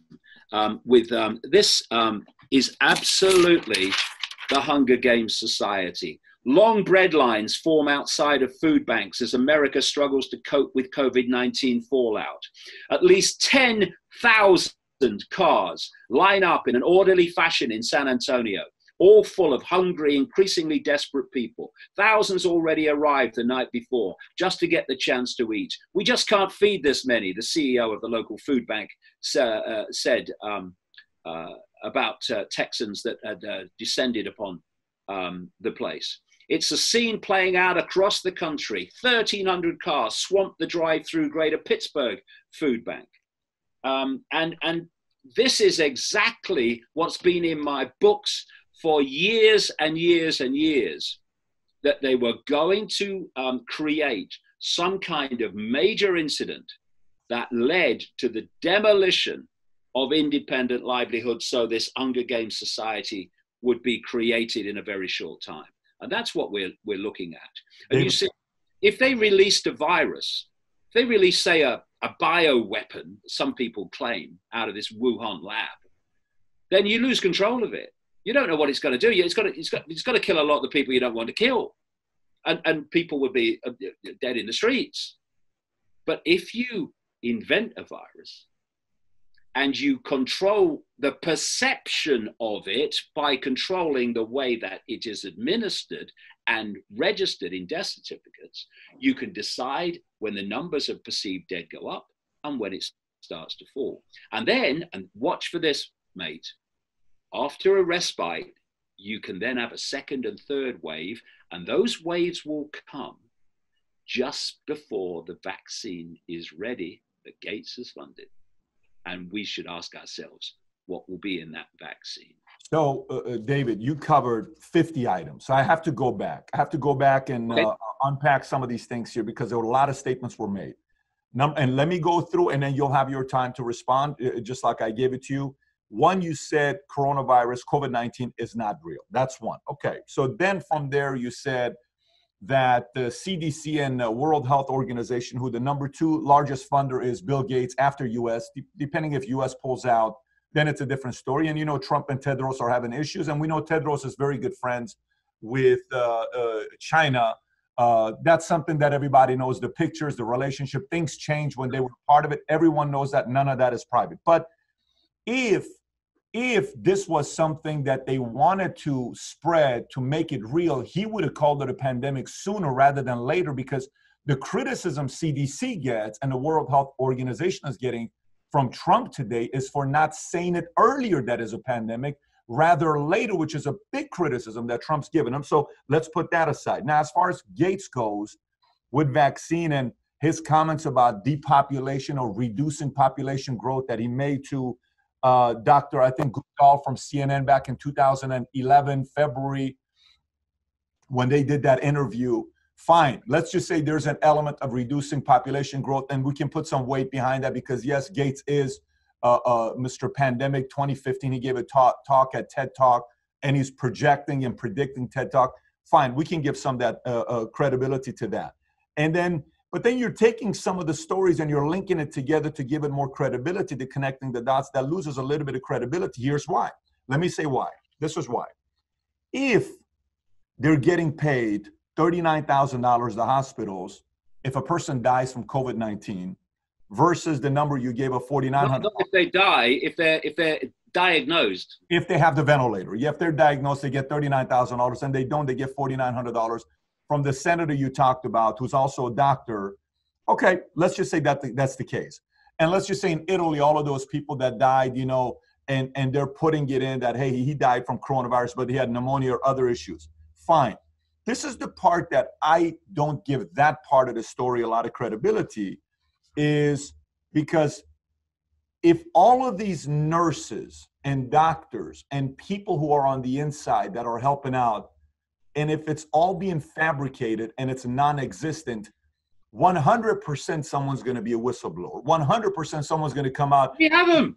We have them. That's the point. We don't. So we should never underestimate the power within an organization of being told what to do. Not everybody. Not everybody. That's why we have whistleblowers. I agree with you. Go onto my website and look at the doctors that have come out and said we are being told to put coronavirus on the death certificate when they've not died from it. There are some whistleblowers, and there will be more because people are. That's the part that'll gain credibility, because that's the part that's not happening. There will be more, but there are already enough to show that it's. But you cannot say coronavirus is not real. I mean, you saw the news. I've just said it. What I say to you is show me the scientific evidence that COVID-19 exists, that it's been isolated as a particular agent. Are you asking the question if it's natural or man-made? Is that what you're asking? Are you asking?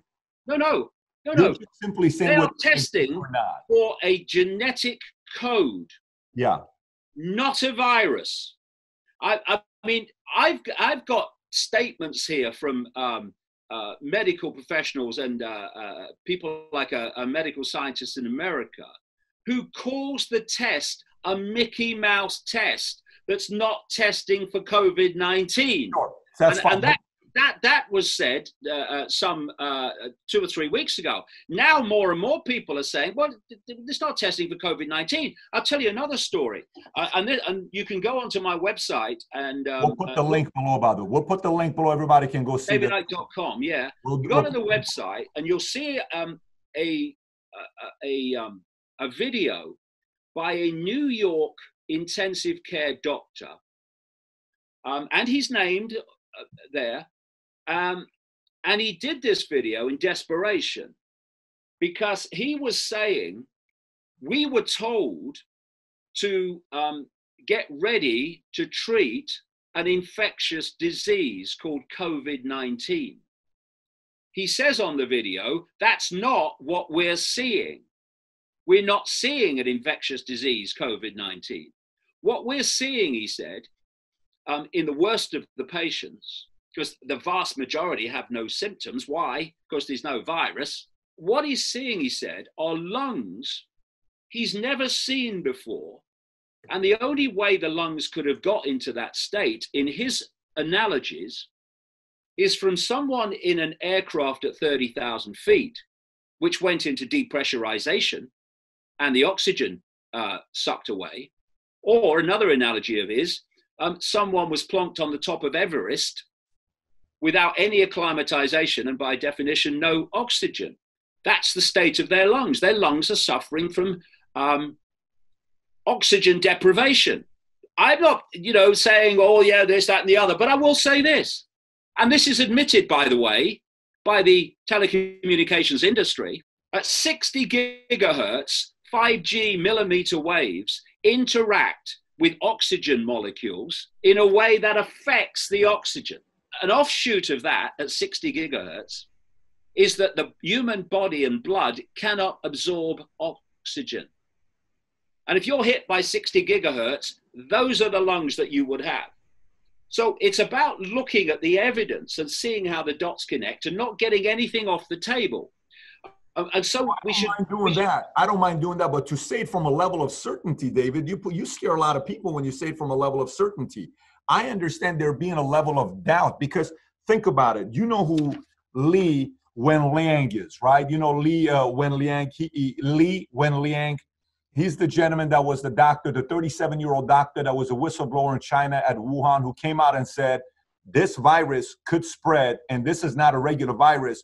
And China didn't give it any attention. And this doctor died a couple weeks later, but he is saying it's a real virus. It's something that could really spread.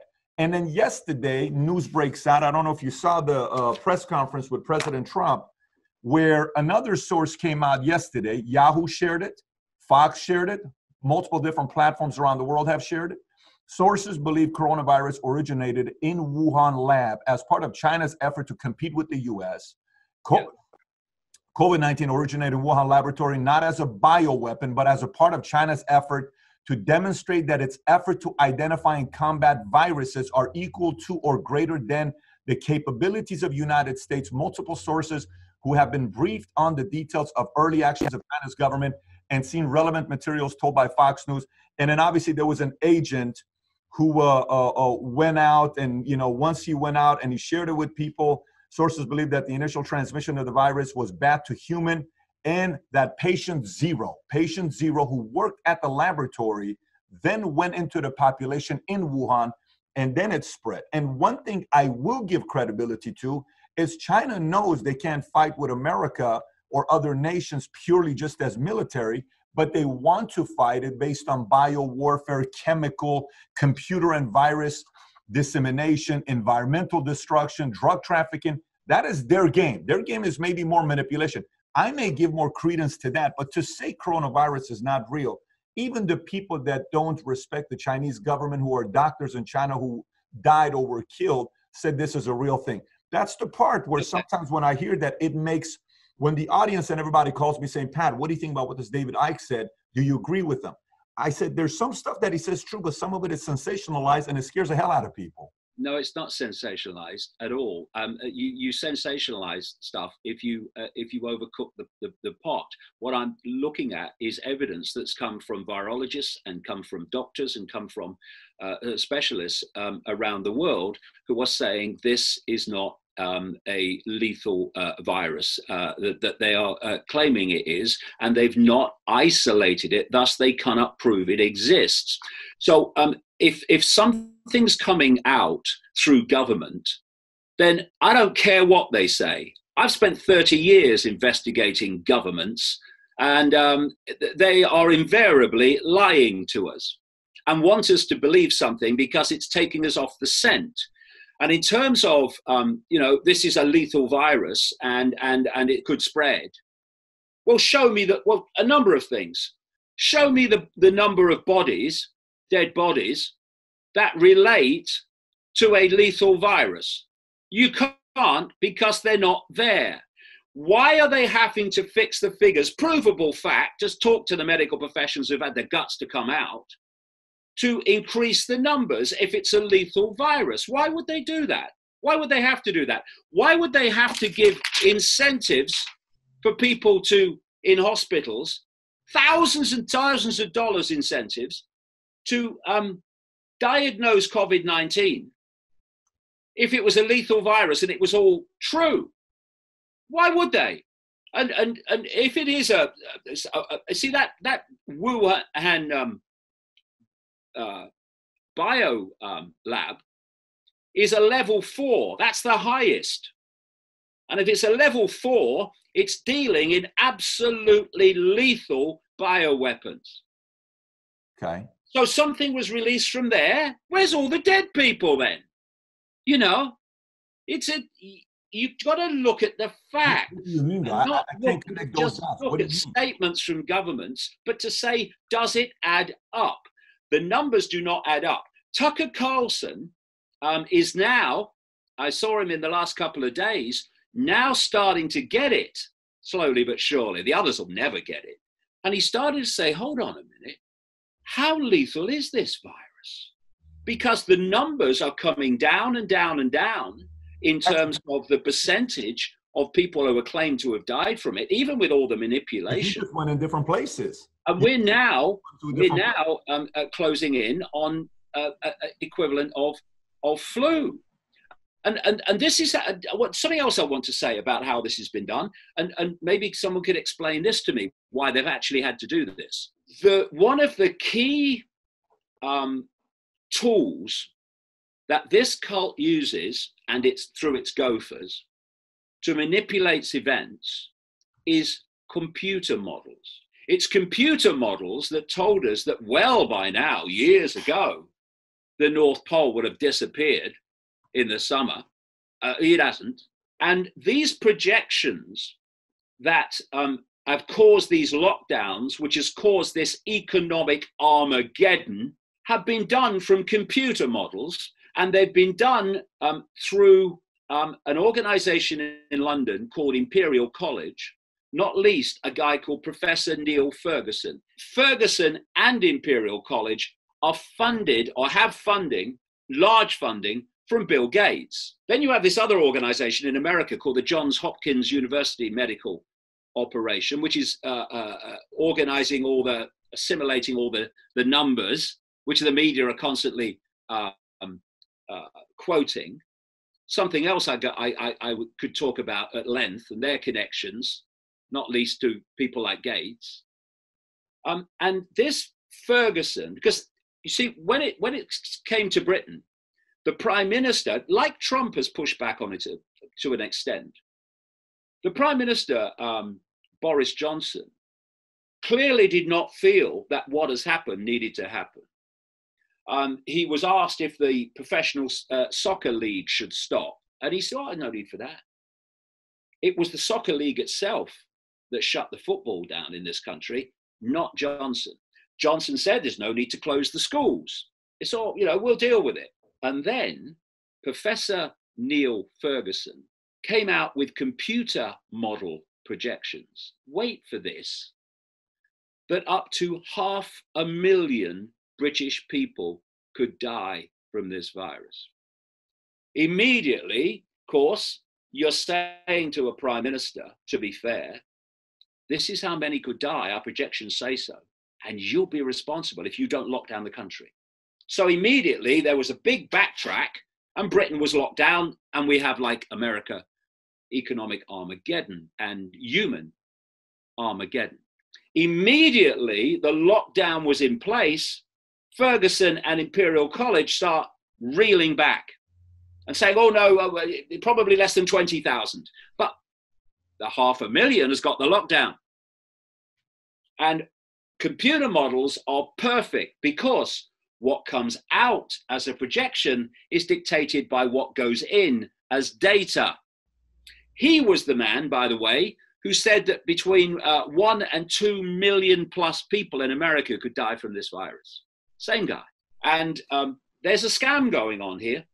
There's a scam of creating a massive manufactured problem that devastates and destroys the world economy and hurls billions of people into the lower reaches of this Hunger Games society. That's what's going on. And they don't need a virus for that. They just need the perception of one. So again, you just went to two different places, David. First, you said virus is not real. Then you went to Tucker Carlson is getting it because he's saying the fact that it's not as infectious as others are saying it is. Those are two different conversations. No, they're not. No, they're not. No, they absolutely are not. One is a lower or not score. No. Wait a minute. It's about perception. No, those are two different statements. I have to hold you accountable to that, though, David. You said this. We don't even know if it exists. Please, they're not two different statements. Just let me explain for a second. It's about perception. My perception is, from my research ever since this started, is there is no virus. Tucker Carlson's perception is that there is. And his first movement away from the official story is that the infections and the death rate of the virus he perceives to be real is nothing like they're telling us. Therefore, he's starting to question the official story while still believing there is a virus. I think he's doing a great job. Going much further than that. So he has a different perception of me in terms of the virus. Fair enough. What he's doing is moving away from the official narrative and starting to question it. And if he goes on questioning it, he'll end up where I am. I don't know about that. He'll never say so. I don't know about that part, because about the non-existent, that's a completely different conversation. Well, that's all right. Don't believe it then, mate. Again, as I've said all along in this chat, I'm not trying to get people to believe anything. I'm saying here's some information, make of it what you will. And by the way, let us not forget this. While this guy in a one-bedroom flat in England has done one interview, well, more than one interview, interviews on this subject, the mainstream media 24/7 in every single country is banging out, unquestioned, the official story that's given to them by the authorities, unquestioned, just banging it out, repeaters, propagandists. Page there. And yet someone having a different view is somehow outrageous. And yeah. Look at YouTube and Vimeo and Facebook. One guy in this little flat in England does an interview with Brian Rose on London Real, and it was like someone shouted fire. One guy, compared with the global media putting out the official story. Why? Because truth is far more powerful and lethal than lies. I don't, we're on the same page with the media. I don't think you're going to get any kind of dispute there, because I agree with that. We both know only a handful of people own a majority of the media worldwide, and we need more free platforms like YouTube. But you also know, if you're married to a woman and you got a wife, you can say, I love you a million times, and you say that one word. Once you say the wrong thing to your wife or your spouse, they're going to remember that one thing, not 1,000 times you said, I love you. Kids have this issue with their parents. I will never forget when I was 7 years old, you said this, but I took care of you the other 11 years, but that one time. So you said a lot of things that are things to really think about, but a couple things you say kind of takes it to a complete different direction. So let me go a different route. Now, still on the topic of 5G, I'm curious to know what you think about this here. The CEO of 5G, Huawei, stepped down yesterday. I don't know if you heard or not. The CEO of Huawei, he stepped down yesterday, Ren, and a new guy was replaced named Jinpu, which no one knows a lot about him. And a couple things happen here. This has to do a little bit with you. British intelligence is now saying that UK needs to reconsider their relationship with Huawei. And when they said this, British, you're from UK, stricter control of high tech and other industries. Huawei sent an open letter yesterday, which you ought to read. Yeah, I saw it. Not to change its partnership on 5G with Huawei, or else it will cause them harm. Now, you know, this is similar happening to France as well. The difference is Britain, you know, UK had kind of agreed to want to do this. You know, I've never been too comfortable with Huawei. I've never trusted Huawei. I've never seen the intentions there. And my thoughts are different than yours, where you think 5G is helping coronavirus spread, which I'm not there at all. I'm more from the standpoint of China wants to be able to control, and their motivation was to control and gather data. And one of the ways to do it is to do this. What made it very interesting is the following. While they're negotiating with France on these ventilators, the medical equipment that China's making for France, China has said, if you want the medical equipment, you have to be willing to install Huawei 5G in France. And France is now backing out of it. So what are some of your thoughts with what's going on with Huawei and 5G? Not from coronavirus standpoint, just purely from Huawei 5G standpoint. Well, first of all, I keep coming back to this, but it's important. I'm not saying that 5G is causing the coronavirus, because I'm saying that there's no evidence scientifically that there is one. There's coronavirus, there's a big family of viruses, but I mean COVID-19. What I'm saying is 5G is incredibly destructive to the human body and the human mind because of its frequency power. By the way, just a very quick one. The American law enforcement and the Israeli law enforcement, and it'll be the same around the world when it gets there, use 5G frequencies to disperse crowds of protesters. Because what they do, they have these trucks and they fire this millimeter wave 5G frequency range frequency, and the skin is an antenna. This is well known by science. The skin is an antenna, it decodes frequencies. And what the skin does with these 5G frequencies from these military law enforcement trucks is they decode this frequency they bang out into a feeling that their skin is on fire. This is all in military documents. It's not speculation. And the people scatter because they want to get away from the frequency, so their skin doesn't feel like it's on fire.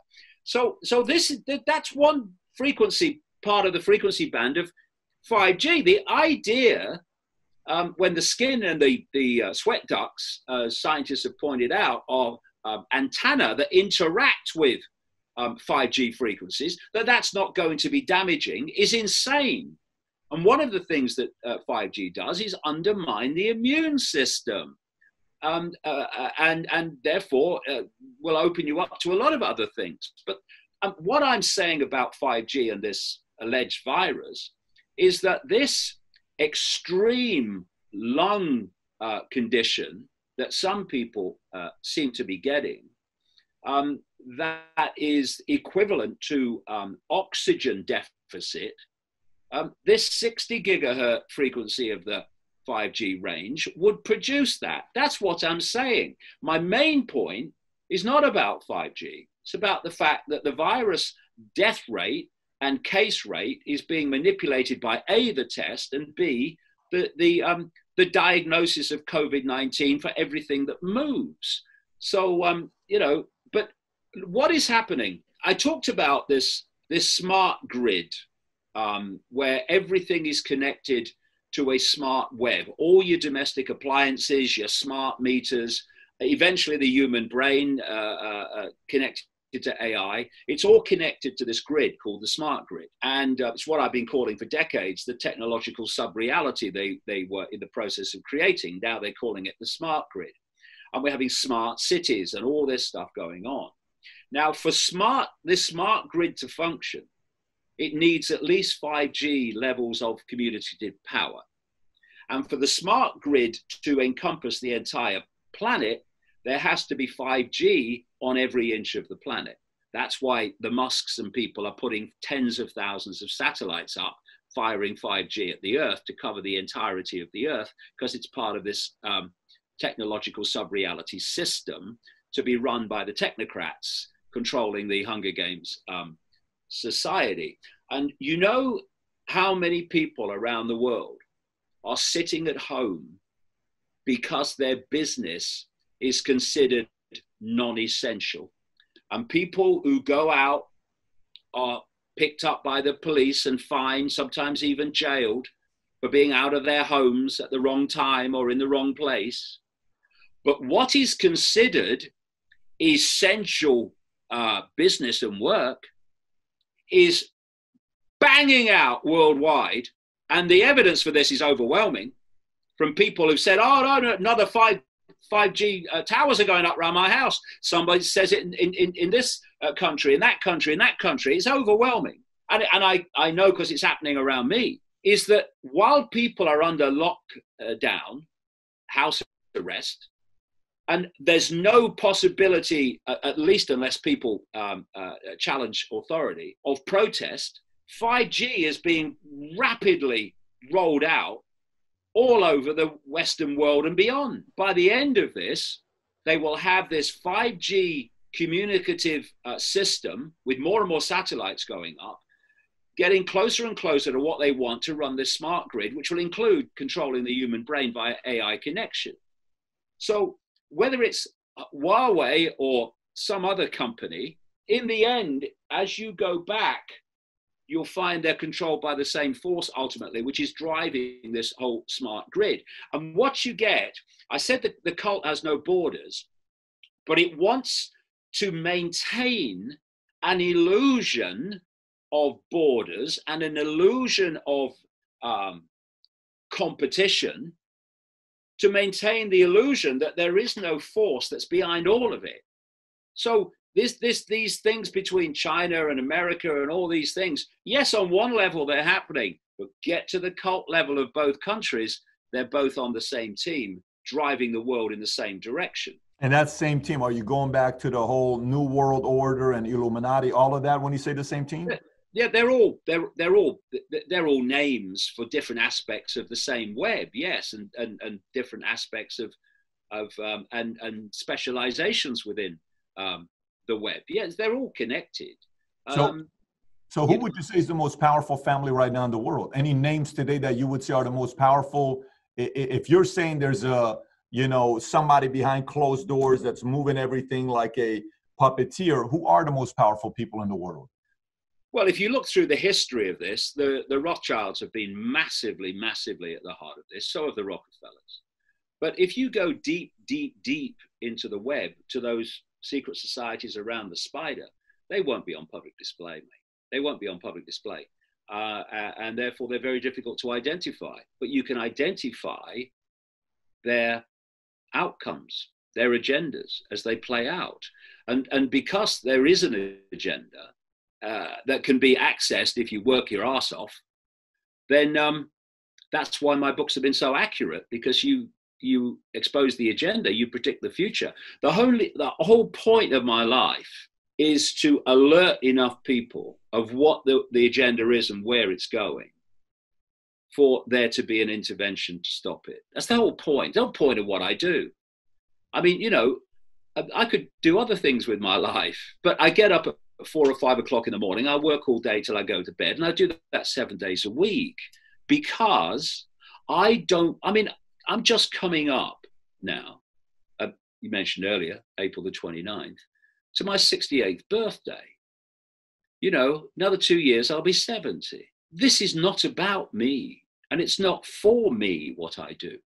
I don't want to see my children and my grandchildren living in a global, Orwellian, fascistic, technocratic, controlled, non-democratic world. I don't want anyone else's kids and grandkids to be living in that. That's why I do what I do. And what's in it for me? Oh, he makes lots of money. Oh, really? So why do I live in a 1-bedroom bloody flat, and have done since 2001? I'm not a material person. I want to see the world being free from this manipulation and this control, which is getting more incessant by the day. And that's what I do, And I'm saying, here's some information, make of it what you will. Because I'm not trying to convince anybody. Well, that's a mug's game. People have to come to their own conclusions and not be forced and manipulated into doing so. David, have you ever read the book Dianetics by L. Ron Hubbard? Yeah, a long time ago. What yeah. do you think about it? Well, I think that, L. Ron Hubbard, of course, was in naval intelligence, as I recall. I think the whole Scientology thing is an aspect of this cult. Same with some of these other religions like Jehovah's Witnesses and stuff. And because all these groups are compartmentalized, the vast majority of people in them will have no idea that they're part of this web, but at the core will, and that's how it works. Who do you trust? Who do you trust today? Who does David Icke trust today? I trust my own instincts, my own intuition, based on factual support. I trust my family because they have shown themselves to be extraordinarily loyal and genuine. And I trust other people who have shown themselves over a period of time, a considerable period of time, to be trustworthy and to care about what they're doing and to be committed to it. And other than that, my jury's out until until it's shown to be otherwise. You know what part was impressive? I'm going to go to the last part here and we'll wrap up, is the fact that you and your first wife, Linda, were married for 29 years. And there was a scene of you guys talking and you're still friends, even though it didn't work out, you're still friends. And your relationship, that said a lot about if somebody's been with you for 29 years and she's still, even after that. Well, we were together, married for 29 years, but we're still together. She's a great friend and support, lives just down the road. Very interesting, by the way. 10-minute walk away. All these years later, I met Linda for the first time at a dance hall when I was a professional footballer, a really young one. And that would have been in 1971. We met. We married within a matter of literally a few months with no money. She's still my mate. So, you know, relationships may change their nature, but love never dies. That's a whole different topic, but I just wanted to bring that up. That was impressive. David, I'm going to give you names and tell me the first word that comes to your mind. It's called speed round. I'll give you a name. Tell me the first thing that comes to your mind. All right. Okay. Tedros Adhanom. I don't get that one. Tedros. He is the director of World Health Organization. Oh, Tedros. Gates's mouth. Bill Gates. Psychopath. Elon Musk. Psychopath. President Trump.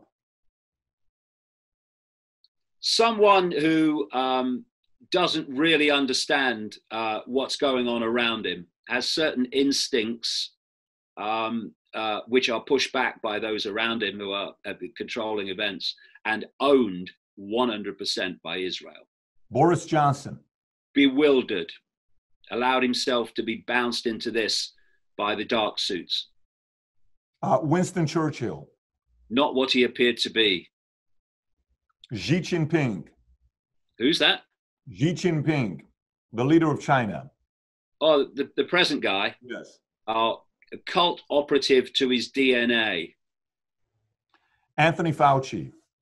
Gates's mouthpiece. Gates's mouthpiece. Andrew Kaufman. Genuine man trying to do genuine things. Princess Diana. Died because of what she knew. Alex Jones.